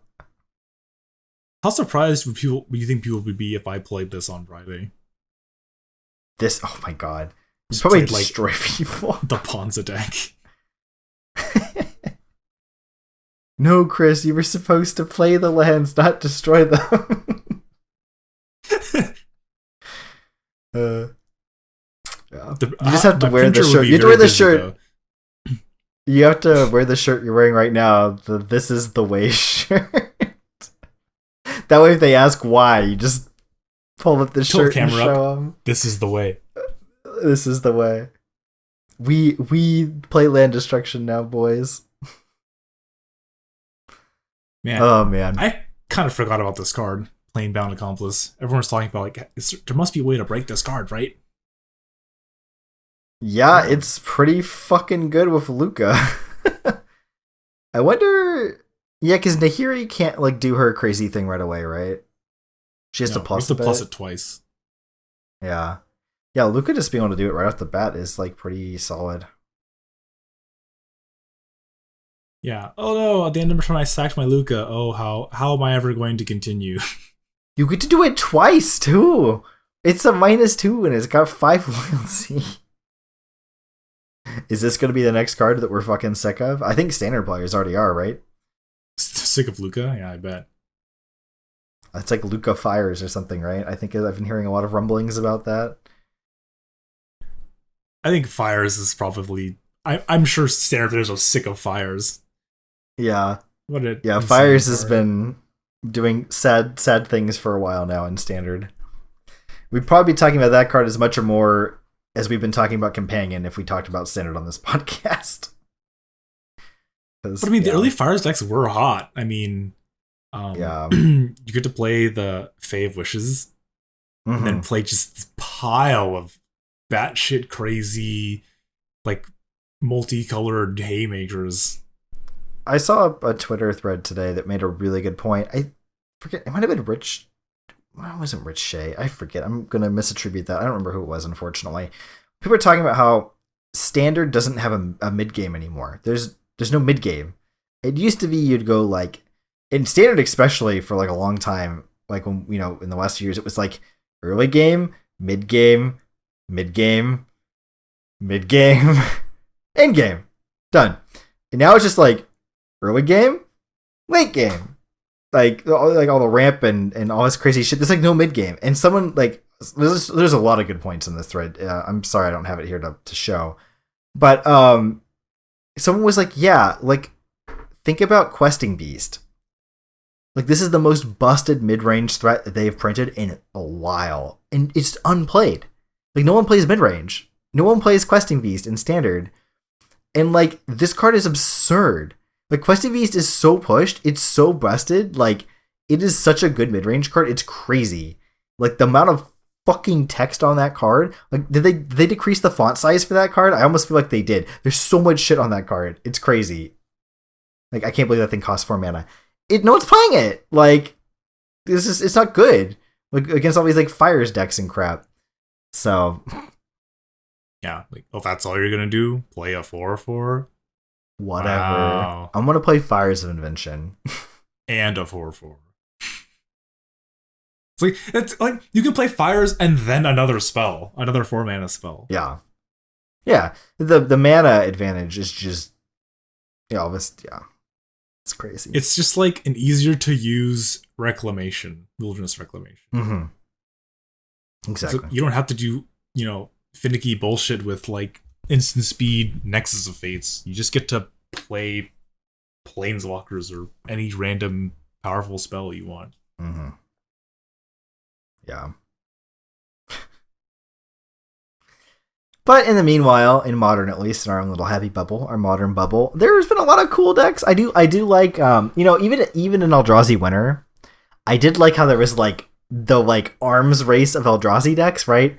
Because like everyone like the CFB team had like the colorless deck that was like level 1, right? And then there was like Frank Lepore and I think one other person or two other people were playing like Bug Eldrazi, and then like Jason God, what's his name? Shoot, the Australian players. There's like a bunch of Australian players found the blue red Eldrazi deck with Obligator, yeah, and Droner. And like there was this own like little like meta, and then like people figured out that it was just like blue white was just like where it was, right? You just wanted then people realized like your chalices suck against each other. Mm-hmm. Your chalices shit on everybody else, but against the mirror, which is what anyone's playing now, because Eldrazi is the best. You just want drowners for days and Displacer. Yeah, just drowners and just drown them. Drowner and Displacer. That's all you want. You just want to. Yeah, it's just who can make the most mana to like displace the most times, to drown the most times, to fucking shove in for a bunch of damage.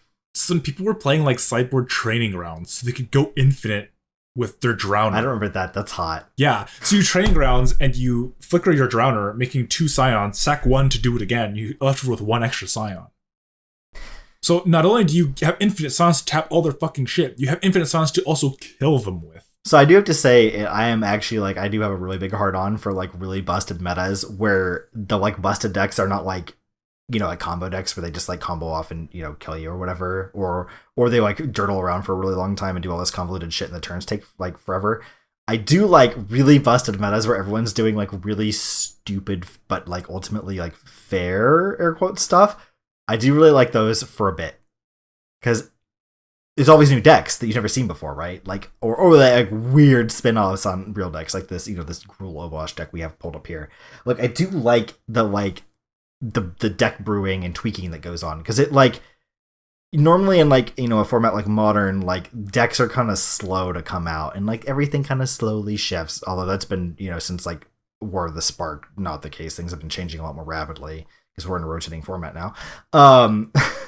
But like I do like that, like when shit like this happens, all of a sudden like new decks start popping up everywhere. Because then like there was like, what were people trying to counter the Eldrazi decks with? There was like dumb crap people were playing to try to beat Eldrazi with, right? I feel like there was some like really strange decks cropping up. So, Spirits was a popular deck. Mm-hmm. even Merfolk was coming back. Yeah. People were playing Spreading Seas. Yeah, like stupid shit like that. Like Spreading Seas hadn't been good for a while at that point, right? Like, because so you Spreading Seas like Eye of Ugin and then no discount. But if you Spreading Seas like their Eldrazi Temple, now they don't have colorless mana either. So it may prove just straight up Stone Rain them. Mm-hmm. And then Lantern was like came back and like Ensnaring Bridge decks came back because those other decks have 0 ways to beat Ensnaring Bridge until they started playing white. But yeah, if you're playing colorless Eldrazi and put just like LOL, here's a Ensnaring Bridge. I think it's better in Modern right now too with the companions because like they're the ultimate issue of companions is that they're limiting because there's not very many of them. That's like the long-term big fear, right? It's like even if there's 10, that is long-term very stale and boring because it's all going to get mined out and it's gonna separate into like tiers like the it kind of already has with Lurrus, right? It's like, let's say with like Obosh, right? Like how many different ways can you build the Obosh? Yeah, and so in the short term, in the near term, it's sweet because everyone gets to build all these stupid fucking decks. And so there's all of this like diversity short term. Although Lurrus is kind of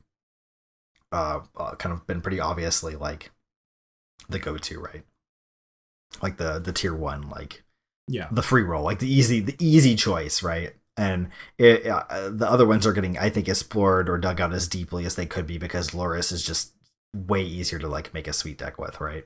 And it's much more like take existing deck, cram in Lurrus, cut your permanents that cost more than 3 if you can get away with that, but the other decks are really cool, and some of the Lurrus decks are cool too.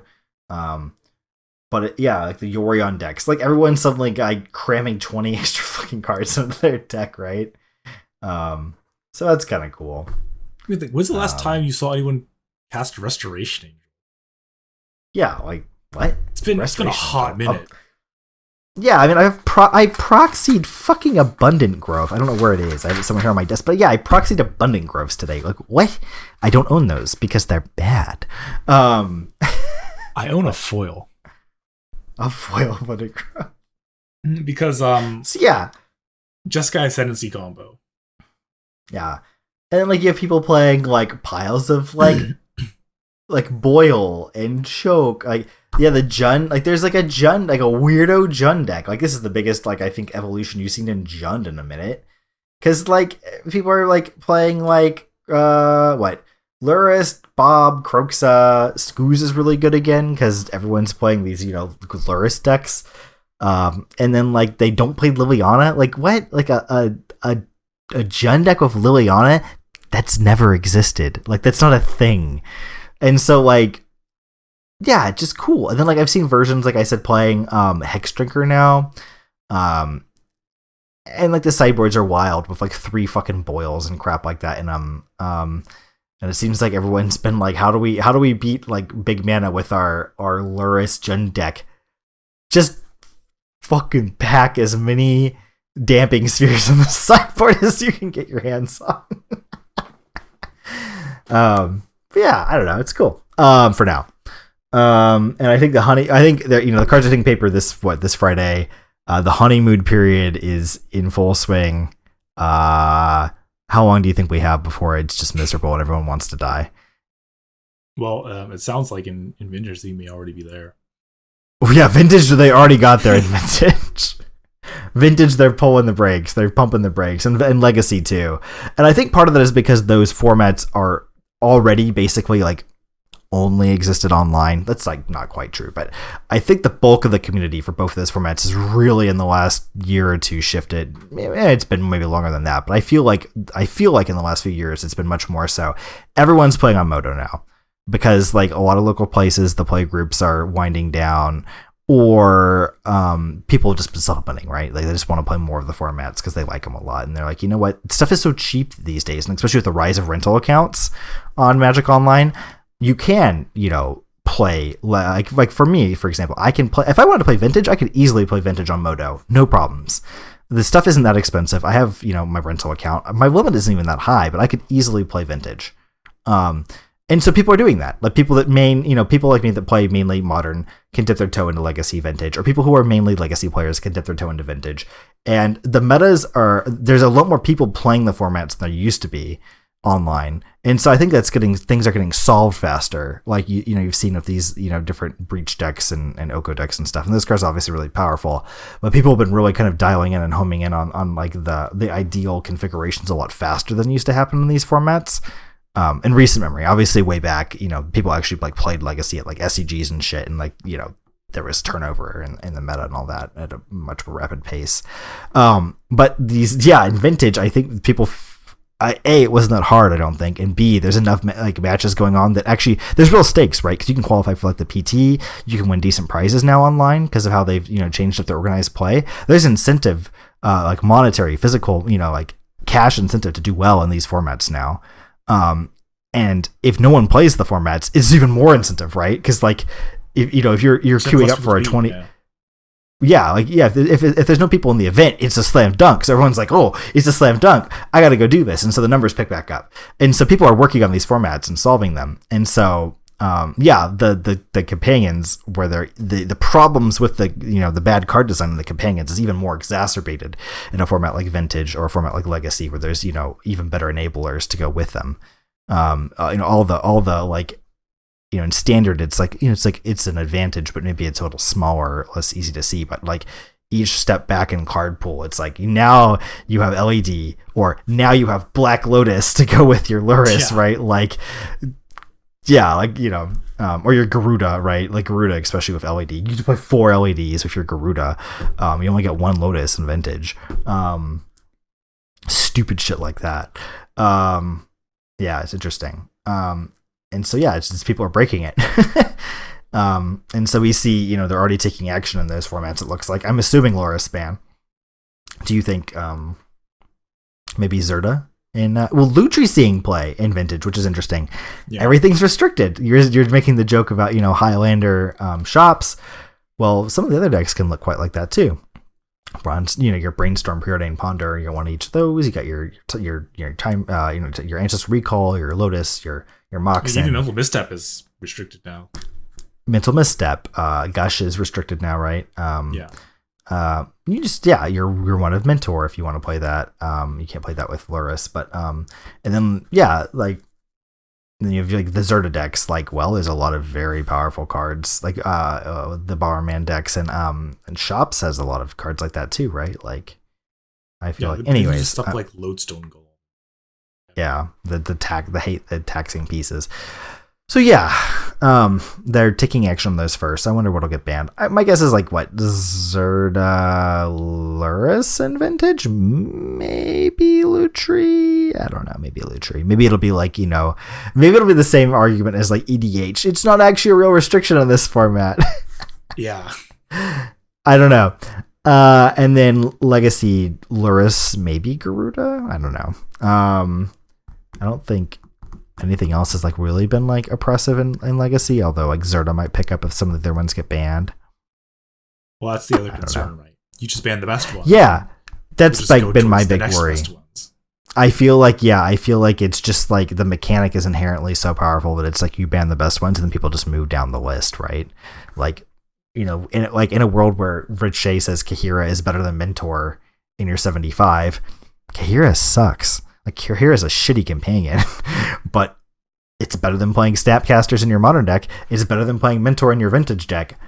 Like, if you're banning Kahira, you're banning the lot, right? Like, I guess Amori, the Collector or whatever, is like maybe the only other one that's like... It's not right. Karuga, like maybe Karuga, the Macro Sage, like, that card sucks. I'm glad they finally hit Simic with the ugly stick again. Yeah. It was a legacy deck. They tried to make Karuga work, and it was hilarious. Oh yeah, I saw that. Yeah. You get to play all the spirit guides. Oh, the spirit guides. Yeah. And then if you play like Trinispheres and bullshit, so it's like we're all playing 3 mana permanents. Yeah, no problems here. And you get to play and then Ancient Tombs and City Traders and that kind of shit. So they were playing the adventure cards too, like Bone Crusher Giant, right? I want to say, to like kind of cheat on things a little bit. Yeah. So stuff with cycling is good. Yeah, it's interesting. But It's like seeing stuff like that is cool, but yeah. Yeah, I think it's just a race to the bottom on the companions, so we'll see where we end up in a few months' time. Anyways, we said we weren't going to talk about companions, yet we spent basically the whole episode talking about them. It's kind of hard not to, with the way Magic is right now. And I think everyone's kind of like ranging from... I think there's some people who are just fed up. People that play a lot of Magic, especially, the grinders, I think, are kind of like over it. I think the grinders that really enjoy brewing, like really truly enjoy brewing and like, leveraging the cracks in the meta, having a good time still. Like Aspiring Spike. I think Hoogland's been doing well. I think he's happy based on what I've seen on Twitter, and he's usually kind of unhappy. Todd Anderson's probably beside himself. He probably just plays Pioneers. I don't know, that guy's always unhappy these days, it seems like. I think I blocked him on Twitter. But I think the people that really like brewing are still having fun, but I think the people that, just want to play the air quotes best deck are probably kind of over it. I mean, from what I understand, the people who are drafting are having a blast. I hear nothing but good things about the draft format. I thought people were getting really fed up with the cycling deck. Oh, are they?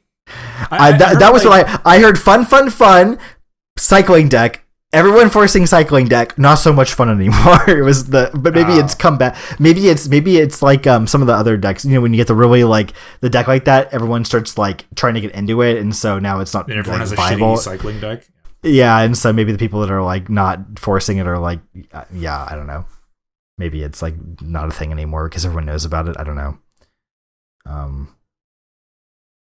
Yeah, I don't know. Maybe everyone's just getting taxed. Like they're pick one, pack one for the Fox or whatever. Yeah, the stupid mana Fox. And yeah, I don't know. I'm not quite up to date on that, but yeah, I had heard really good things about the format until that kind of broke, and then it was like I was hearing some really unhappy, some sad people who were previously happy people, but I haven't really seen much about drafting in the last week or two, so maybe it's like on the up again. Maybe people are happy again. I don't know.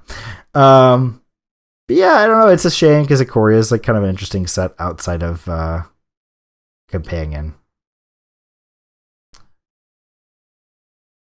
So. But anyways, so Chris, your slot of the week. We already talked about what I want to play this week, which is a lot of decks, but I think Blue White Miracles is the front runner, but that'll definitely 4 days, a lot could change with me. I'm very fickle.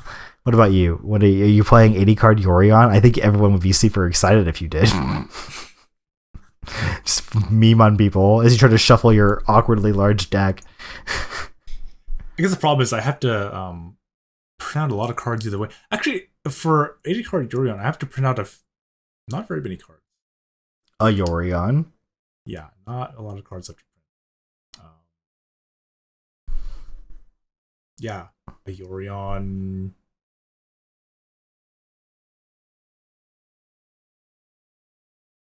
Yeah, is that really it? Oh, Yorion? Is that it? That'd be amazing. I mean, it wouldn't surprise me thinking about it, right? Like you've played so many versions of Amulet, and you've had all the Flux cards every time. So, yeah. I mean, it depends on what flavor of Amulet I end up. Yorion Amulet I end up playing. Karn. Like if I play Karn, do you I need have a Mindslaver? I want to play. I don't know. Do you have a Mindslaver? I do have a Mindslaver somewhere. EDH? Why do you have a played Mindslaver? Mono Blue Tron before. I have a Mindslaver. Oh my god. Get out of here. You're a bad person. Mindslaver is not a card that people that deserve rights play. You lose your right to play Magic. No. That's the other person. That's the one getting Mindslavered.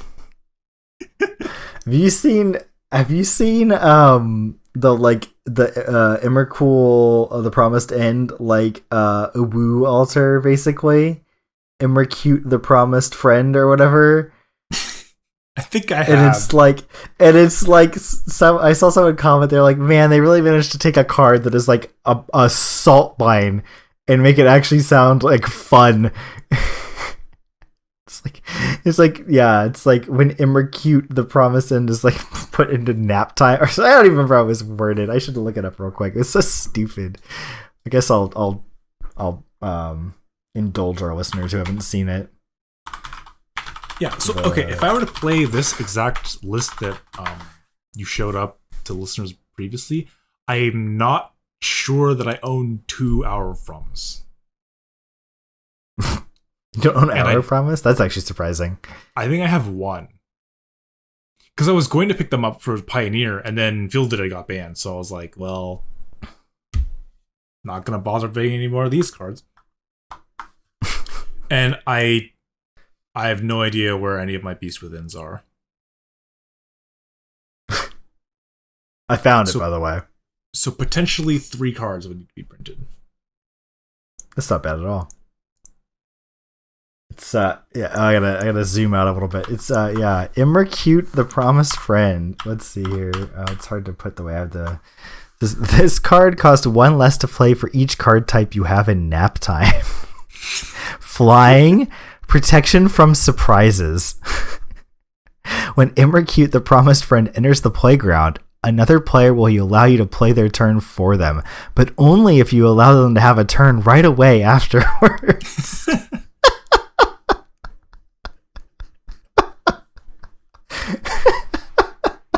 Wow. So stupid.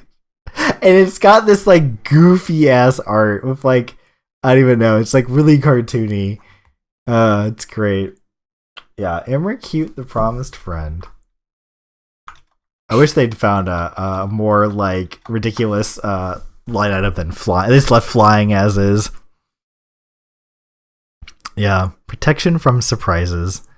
Her friendliness is only measured by the amount of her arms. And then it has like the freaking cat, the semicolon and a 3 smiley, or the colon and a 3 smiley, like in the flavor text line. Old school. Oh man, it's great. It's great. It's good. Protection from surprises. I wish I had protection from surprises. I'd be much better at Rainbow Six if I had protection from surprises. Anyways, so no surprises here. I think I'm going to play the Blue White Miracles deck. Chris is going to play Amulet. What a surprise! What a shocker! And you know what? You know what Steven's playing? Steven's going to play Lurfinity. What a surprise! Affinity! Wow! Wow! What a surprise! Wow! Oh my gosh! Yeah. Predictable as always, right? Jon playing some sort of fair pile. Oh, I might just cave and play 4-color Lura Snow, by the way. So Jon's on some sort of fair pile. Chris is playing Amulet. Steven's playing Affinity. Nothing ever changes. Companions are perfectly fine for the format, obviously. We're the proof. Proof is in the pudding. Proof is in the podcast. I guess we'll end it there. Unless you have anything to add, Chris. Come out of nowhere with the steel chair. Oh, it's the Obosh. Oh my god. Oh my god, it's so much! Oh my god, he's gonna pillage the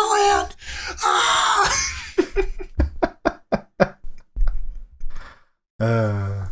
That would be a shocker, man. I think people would be very out of nowhere. Emrakul out of nowhere. Yeah, with the have you seen the GIF is John Cena and it's like a Christmas one and there's a gift and the audience is like pointing at it and he's like this one? They're like, yeah. And he tears it open and opens it, and he pulls out a folding chair out of the present. He looks all happy. It's like, it's the funniest shit. I don't even watch wrestling. I know dick about wrestling other than John Cena is a huge meme. But like, it's so funny. Like you don't need to know anything other than wrestlers and steel chairs, folding chairs, and you're like, yep. I grok this. This is great. This is quality humor. Like, the only memes all you really need to know are the memes, right? Which is John Cena, you can't see me, right? All the memes about John Cena being invisible. Yeah. It's just which is basically the same thing as the memes of Camel being invisible. Yeah. Right? Like the picture of at a gas station, the car is like all camo. It's like, wow, someone left their wheels here. And then there's, it's an older one, but RKO out of nowhere. Oh, yeah. They would, edit, I can't even remember the wrestler's name, but he'd, fly out of nowhere and, just RKO people. It was, the same type of format as, they show, a sniper and people, tripping and falling. Oh. So the people, falling over and, getting RKO'd. He's just gone. They just edited him out. That's great. Just like flies in, gets them, and flies out. I do love the sniper one. Yeah, it's like some kid tripping over a rock, and it's just like edited together with like the Battle of It's like the Battle of Stalingrad sniper, right? Like he's like up in the bell tower or whatever. It's just like yeah. Some people do with like Chuck Norris shooting a rifle. Or something. Yeah, those are great. Oh man, see, predictable as always. We also work some memes in. The steel chair is a meme itself. I gotta say that like I know nothing about John Cena really, but like his facial expressions are great. The guy has got good facial acting skills. He's really selling it. He's like hamming it up, you know. I'm a fan. Yeah. I mean, what are these wrestlers if not giant actors? Yeah, giant actors. Yes. What's how wasn't Dwayne Johnson a pro wrestler? The Rock was a wrestler. Yeah. And so was Bautista. Yeah. There you go, Hulk Hogan.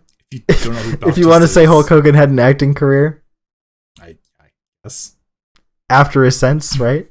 I mean, John Cena's shown up in his own shitty movies. Mr. T was a football player, right? Not a wrestler. Mr. T? Or was he a wrestler originally? It's I old school. I know Terry, what's his last name? Terry Crews? Terry Crews, yeah. Yeah, he was a football He's a football player. Terry Crews is a treasure. The man is a gift to the human race. I love that guy. Yeah, so we're gonna go way off tangent here. If you guys were here for Magic, then you can sign off now. Yeah. But thanks for coming. Thanks for listening. Terry Crews. I don't know if you're aware of the show called Brooklyn Nine-Nine. No. It's like a cop sitcom. It's a comedy show. It was originally produced by Fox, and then Fox canceled it, and it got picked up by someone else, and they like recontinued it. Name a more iconic duo than Fox in canceling amazing TV shows. By the way. Yeah. So I'll wait. Brooklyn's really good. It's made by some of the people who did Parks and Rec and The Office. Oh, okay. That's a holy matrimony right there. And so they have a fucking podcast about Brooklyn Nine-Nine. It's not surprising. There's a podcast about The West Wing. I think it's still ongoing. That show ended years ago. And so the podcast I've listened to exactly one episode. I listened to it while folding laundry, and maybe you're listening right now, folding your own laundry. Actually, no, it might have been 2 episodes. I don't remember, but 2 loads. I learned. That's when I learned that the people who like produced and like wrote for The Office and Parks and Rec were working on Brooklyn. Mm-hmm. And you were like, I gotta watch that. And so they wanted to take elements they liked from both and put it in the same show. Because I watched The Office and I couldn't really get into it. I never watched Parks and Rec, so I don't know. Parks and Rec is great. The Office, I can't deal with the cringe. It's really cringe. Yeah, it hurts me. Unbelievably cringy. Yeah, apparently that means I'm empathetic, which I'm skeptical of, but that's what the internet told me. I mean, like I watched like compilation video of like all the best moments of Dwight. Mm-hmm. And some of those are like, oh, that is funny. Oh, it is, yeah. Some of them are like, fuck, this is so cringe. George Michael just makes me like want to crawl to my skin, and not in like a creeped out way, but just in like an embarrassment, like a shared embarrassment way. Anyway, I digress. What it was? Did I say George Michael? Michael Scott. Sorry, George Michael is Careless Whisper, that guy that did Careless Whisper. So this podcast is how I learned that Terry Crews, who's in the show named Terry Jeffords, is indeed a treasure. Oh, he's this great. This guy, he's like very artsy. Terry Crews? Yeah. With I think it was like literature or something. I don't know. Very like not what you'd expect your typical like football player to be like, but yeah. Yeah, and everyone on the show who interacts with him, like, we're taught, like glowing review, holds him in very high regard. Yeah, like you'll never meet a nicer, more glowing like guy than there was like the huge push to try to get him to voice Doomfist for Overwatch before they released Doomfist, and like he was on board. Like he's a gamer. Like he like built a gaming computer with his son or something. I was like, this guy being a good dad. It's the kind of shit my dad did. They like made the character in Brooklyn with him in mind. Of course, right? And that's partially why they named him Terry. the same fucking name. I was like, does that mean he's a bad actor, or was it just like a joke? And so when they like pitched it to him and talked like, look, the character's name is Terry, and he's like, you can't say no. His name's Terry. Like, I can't say no. And so he went on, and it's funny. You should check it out. Oh man, get a chance. Official podcast endorsement. It's really funny. Parks and Rec also very good. You should watch it. But what the real takeaway for our listeners is going to be is they're going to be just sending hate mail about us not liking The Office. That's The Office is overrated. Get over it. Yeah. Doesn't make my top 5. The top 5 list. Dude, I watched one with Kira that the people that used to be with like BuzzFeed, they had the channel. They must have gotten the idea for that segment from the same Reddit thread I did, because I was thinking back and I was like, I'm pretty sure when they first did it was about the time that kind of started stewing from me. Like someone posted on Reddit that they'd been doing this with their friends for a long time. And the thread blew up. Like I think it was front page, and where someone was talking about it like in the thread or whatever. And like I wonder if like the guys that made that saw the same comment and had the same idea. Or I mean, people think of the same crap all the time, though. It's not that crazy of an idea. Yeah, I mean, having top 5 lists is not. But so having it be like mundane and arguing about it is the secret sauce, though, right? Yeah. And they did one about Pixar movies, and so I wanted to watch it, and Kira was in the room, and I started watching it, and she's like, "Don't you want to make our lists?" And I was like, "Why, yes, I do!" And man, you'd be surprised. You think Pixar has like not a very deep pool of movies, but they don't. I mean, they have a fair amount, but not that deep of a pool compared to like fast food or whatever. But yeah, it's pretty contentious, man. Like people had feelings. They had opinions. Yeah, it's all fun and games, and then you say some things like, yeah, like, oh, whatever. Like, what's your number 2 or 1? And they name a trash. No, or they name something. You're like, I forgot that was even an option. You're like, fuck. Now my list sucks. Yeah, it's when you look at the fucking for Pixar. It's not hard to look at the list of movies. But yeah, it's like when someone's like number 1 or number 2 isn't even on the other person's list. Then it's like, yeah, it's like, are you idiot? Like, no, I just forgot it existed. Like, okay, I'll let it slide. Or they didn't forget. That's the worst, right? We're like, no, I just don't think it makes the cut. And then people lose their fucking minds, man. Yeah, at us on Twitter. Yeah, you want to at me on Twitter? Toy Story, not in my top 5.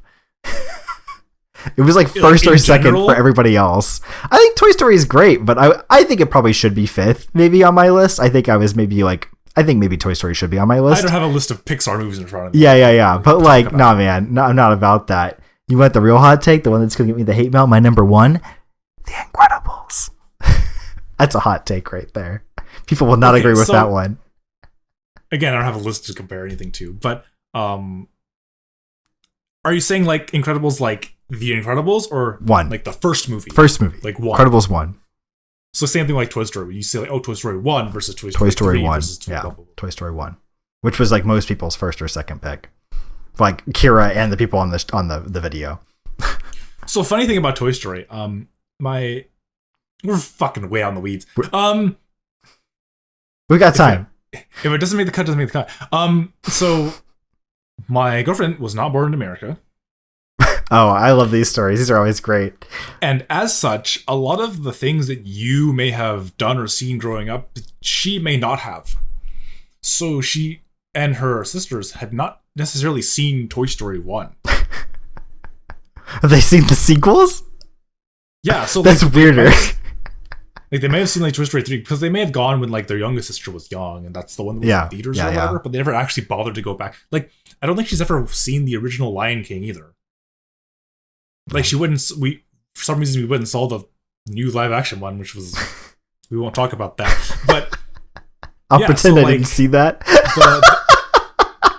The first Toy Story she hadn't seen, and so it was on. We have like Disney. Well, have someone's Disney Plus account. I mean, yeah, it's like us. But we have a Hulu account, not ours. Oh, you can watch Brooklyn. You have Hulu. Excellent. You won't regret it. Anyway, so Toy Story. I rewatched it with them, and rewatching it made me realize how fucking terrible it looks. It was revolutionary though at the time. Yeah, at the time it looked really good, but by today's standards, it looks terrible. Like dog shit, yeah. It looks like dog. Like it looks almost as bad as Call of Duty Warzone looks on my PC. That's bad. The environment is bad. Low poly. Like the backgrounds were bad. Bad textures. The low models poly. themselves were okay, but the backgrounds were so bad it looked like really jarring, like against one another. And I didn't remember how fucking creepy the movie was. With like Sid and his like, yeah. fucked up toys and shit. It's like, man, this is a kids movie? This shit's scary. Yeah. There's a lot of kids movies like that where you're like, man, that scarred me probably. That explains a lot. Like my psyche, I've opened a new door into my inner psyche by revisiting this. Yeah, and it's like watching the newer Toy Stories are like much more, to me, like friendly. Yeah. than that movie was. So, yeah, Incredibles. It's great. Great movie. Incredibles 1 was good. Incredibles 1 was good. The law requires that I put it at number 1. You just like it because it has the most memes. God, it's so memeable. It's just a good movie, man. Edna Mode is like such a great character. God, I love Edna Mode. Just great. So, after you watch some Brooklyn, we're gonna do like we're gonna rank the characters in Brooklyn, right? Okay. Well, Kira's been wanting a new show, but I think we were looking for something not comedy. But I'll pitch it to her after this. So you'd rather watch something worse? We've been watching, which if anyone sends me spoilers, I'll cut them. Actually, I'm gonna edit this out. I don't want any spoilers. I'm not telling you what show I watched because I don't want spoilers, so I'll edit that out. But we usually have a serious show, and like so did you get the part where not? I'm kidding. See this show. I hate you so much. Just like beep it out. But yeah, we were like watching like the West Wing we watched stuff really slowly. West Wing or Westworld? West Wing. We haven't watched Westworld, so yeah, so Westworld would be a good candidate potentially for like another like serious show that we're watching. The show we're watching, so we need like we're watching like sitcom-y stuff, like Frasier. Spoil me on that, I don't care. And Seinfeld right now. We've been watching that 70s show for like half a decade now. God, I'm ready for it to be over. We're on the last season. It's terrible. It's so bad. I just want the sweet release of never having to watch that show again. But yeah, we need like a long plot-based comedy, like we were watching like Parks and Rec and stuff like that previously. Brooklyn kind of fits the same bill there. Yeah, it's exactly like because we finished Umbrella Academy and then went into our new show from there. We haven't had like a comedy show to really replace it with. So the thing with me is I only watch what my girlfriend wants to watch because that's how it works. That's how Mafia works. Because she's a level 30 boss. I'm a level 1 viewer. Yeah. When I have time to myself, I don't spend it watching shows. Yeah, I had to make a huge push recently to like catch up on all the anime I haven't watched for the last few years because I'm in the same boat. I don't watch stuff alone anymore, so I stopped watching anime. It's like, so when I have time alone, I spend it playing like Magic Online or Rainbow Six or something like that, or doing this fucking podcast, right? So 2 hours of your life you'll never get back. I just don't watch anything by myself. So my girlfriend has no interest in watching Westworld really, so that's just not going. We should watch together. What else? The bromance. But she's already seen The Office, and so the thing is, like, I don't want to like make her rewatch shit. Yeah, and you don't want to watch it by yourself that badly. Yeah, so some things are just like I'm just never gonna watch it. Like she watched the new Joker movie without me, so I just haven't seen it. Did you miss out? I don't know. Rotten Tomato knows the answer. I guess the movie was not bad. But was it good? It was darker than everyone wanted it to be, perhaps. But I mean, it's a Joker movie. Oh, the newest one. I was thinking of one. The other bad one, the Harley Quinn one, the one that no, the one that people really disliked, where the Joker looks like Marilyn Manson, I think. Anyways, yeah. So I was gonna say, 'cause, like some of the things you've mentioned, Yeah, she just if she's not interested in that, just fucking watch it. So at the same time, I get exposed to things that I would never have normally watched, which is sometimes good, sometimes bad. Brooklyn Nine-Nine. Yeah, so because I wouldn't have known the show. That's how we got here. I remember now. It's all coming back to me. And so Brooklyn was a show that I didn't make her, but we ended up rewatching from the beginning again. Oh, she was like maybe 3 seasons in or something, and just like I was like watching, like, man, this was really funny. She's like, you want to start from the beginning? I'm like, yeah, I guess. I'm gonna use this chance to leverage my platform. I'm gonna leverage that clout. You all should watch Kim's Convenience. That show is great. That actually is our comedy ongoing show. Now that I think about it. But we ration that shit out like sugar during wartime. Like we watch an episode like fucking monthly, it feels like. Because we're like, it's like the grains in a fucking hourglass, man. Every time we watch an episode, like there's less left. We can't watch anymore. Then there won't be anymore. Show is amazing. Definitely recommend. Yeah. We were sad when we got caught up with the Brooklyn. Mm-hmm. Like, that's it. That's the last episode that's out. Like, well, rip. What are we gonna watch now? Yeah, we kind of did that with Umbrella Academy. We burned through, and then we like really slowed down at the end. We're like, shit, we're running out. That show's Brooklyn is still ongoing, actually. So apparently, still is fucking Grey's Anatomy. Jesus Christ. Ugh. That's the other thing. Because my girlfriend lives with her family still. Has to be family friendly. A lot of times when I show up there after work or whatever, they're just watching whatever her sister and mom wanted to watch, which is always some shitty drama. God, her mom loves shitty dramas.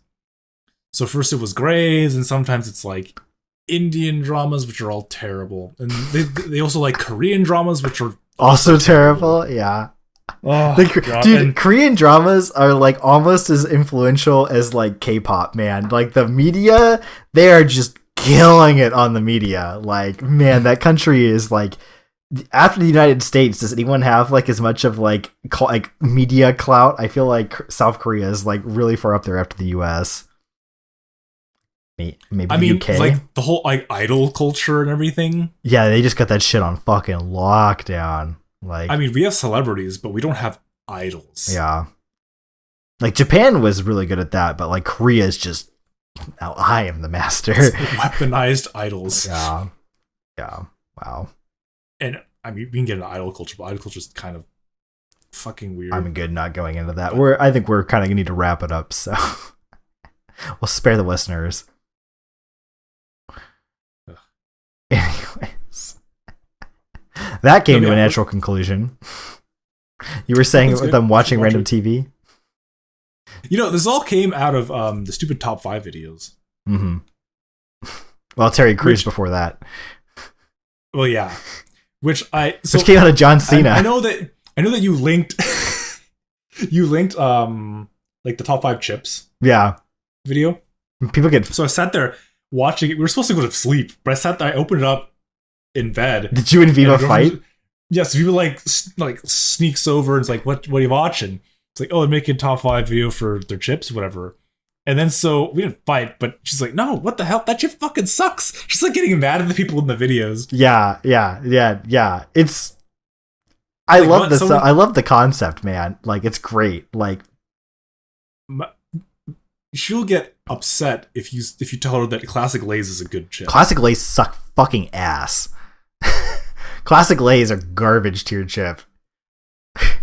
Do you disagree? I don't mind them. It's as plain a chip you can possibly get, but that's fine. God, they're bad. Ruffles are way better. Ruffles are a plain chip. Better. Like Ruffles are way better. So, but I don't think that Classic Lay's is on the same sort of shit tier as like Original Frito. No, Original Frito is way better. I like Original Fritos. Original Fritos fucking dude, sucks. I eat plain salted tortilla chips as a snack and enjoy it. And I don't mind doing that either. And I think Lay's Bro, Fritos are not. Really? I like Fritos, but Lay's, Fritos I can't do strong. Lay's. Like Lay's are bad. And then like plain kettle chips, not really a huge fan either, but they're way better, leaps and bounds better than Lay's. But I mean, like, I'm not a fan of like salt and vinegar chips, so apparently, I'm some sort of heathen. The fucking Kill Bill music, man. That's my favorite. They're so good. But apparently, I'm not that well versed in chips because like they brought up, I think, like the Hawaiian brand chips. Oh, the Maui sweet onion chips. Those are or Malibu sweet onion. Those are really good. They're I don't know really what they're good. called, but yeah. So she brought up, like, oh my god, like these like barbecue Hawaiian chips or The whatever. barbecue ones are okay, but the And I'm like, I've literally never heard of or them. maybe maybe I'm thinking it's two and it's only one. The sweet onion ones are the good ones. They're very good. You never had them? They were big before, like, I feel like before, like, all the sandwich places had like kettle chips. Like, they all have kettle chips now. They didn't used to, right? Only some places had that kind of stuff. That's when you could find them. And now, like, they've gotten pushed out by like what Miss Vicky's and Kettle and some of these other brands. Like, they have all the market share, and this other company, like, you don't really like see them at sandwich shops anymore. But back when like it was like the Frito Lay shit, and then like whatever random crap the sandwich shop wanted to bring in, I feel like you saw it more back then, and now you don't, for whatever reason. They probably just have a bad marketing team or something. I don't know, or maybe they're just too small to like get out to the national chains on like the volume that they want. I don't know. Kira would know. She does grocery. I'll have to ask her. Inquiring minds want to know. But yeah, the chip one is good. What's your top chip, Chris? I really like the cheddar and sour cream ruffles. Really? Yeah. Those are a popular one, and I'm not sure. It just doesn't click for me. They're not bad, but they're not like... I like them in moderation. I do get sick of them. Yeah, they're a good, like, handful chip. It's hard for me to get sick of, like, French fries or something. Yeah. But this chip, it's good, but I will get sick. You know what the easiest French fry to get sick of is? Just normal In-N-Out French fries. Man. Because they get so soggy. When they get a little cold, ugh. Okay. Cold McDonald's French fry, I'll eat a fucking box of them. Cold In-N-Out fry, miss me with that shit. I mean, if you're not getting them well done, you're doing it wrong. Yeah, you are making a life choice mistake. But those are Anyways. terrible when they're cold too, so. Yeah. I mean, slightly less terrible Anyways. than normal. But. So you like the cheddar onion? Is it cheddar onion? It's sour cream. Sour cream, cheddar, yeah. I believe. I Cheddar sour cream. I like the other sour cream. It's like sour cream and green onion or whatever. I like that flavor better. Oh, maybe. But that's not my favorite. But the other thing is, I realize that a lot of times with these top 5 lists or whatever, I think about it, I'm like, how much experience do I really have with like segment? A/B testing chips. Yeah, like how many different chips do I have opinions about to rank? Like, I don't like Cheetos. I don't like Fritos. Well, whoa. Regular Cheetos or flaming hot Cheetos? Either. Oh, you're weak. That's why. I don't like Cheetos, and I can't have hot stuff. So Flaming hot Cheetos are like they're a top tier chip. Like, I'll just leave it at that. They're a top tier chip. They're because I'm just not a fan of like puffs. the puffs are terrible in my opinion. Like, But the people crisps, like cheese balls, like no. no, The crispy, no, you want the no. crunchy ones. The crunchy Cheetos, the regular ones are okay, but I get kind of sick of them. But the flaming hot ones, I will eat until I'm in pain, like either stomach pain or mouth pain. Just eat them. Yeah, I can't do the hot stuff, and Cheetos are just kind of Game changer gamers, chopsticks. Eat your flaming hot Cheetos with chopsticks. Keeps your fingers clean. You can eat them between rounds in your favorite video game. And you don't have to wipe your fingers off or get fucking Cheeto dust all over your keyboard, your nice mechanical because the keyboard. only thing worse than wiping your ass after you shit and poking through your toilet paper Ugh. is Cheeto dust. Yeah, Cheeto dust on your Oh keyboard my is an God. abomination. Yeah, chopsticks are the way. And it slows your intake, so you A, enjoy them more, and B, aren't as fucking fat after eating all the chips. So, I mean, you use chopsticks to eat any chips. yeah, it's true. I'll keep I the do. I salt use in chopsticks to eat a lot of junk food. Sticky candy, something sour with like powder all over it. M&Ms. No, that seems difficult. Like, imagine peanut M&Ms with chopsticks. That sounds very difficult. It's like glossy. There's no texture to like gotta work for your snack. Yeah, you gotta really work for your peanut M&M. Holy crap! Regular M&Ms are more oblong, so I feel like you might actually like have a better time. And they're lighter. Like a peanut M&M is like heavy, kind of round a lot of the time, and smooth, which is just like, it seems like a killer combo for chopsticks. I feel like a regular M&M would be worse because the shape is less. It's more saucery. Maybe. So like and they lay flat, right? That is true. So maybe that is worse. You have to like tilt. You have to eat more of them to be satisfied, so you have to work even harder. All right, we're way out in the weeds. We got to roll this one up, man. I'm gonna burst. I'm about to burst. I've been drinking too much water. Anyways, thank you for checking us out and sticking around till the very, very end. If you've made it. You've made it. You've arrived. If you're wondering where you can find more of this delightful content, you can head on over to mtgconflux.com.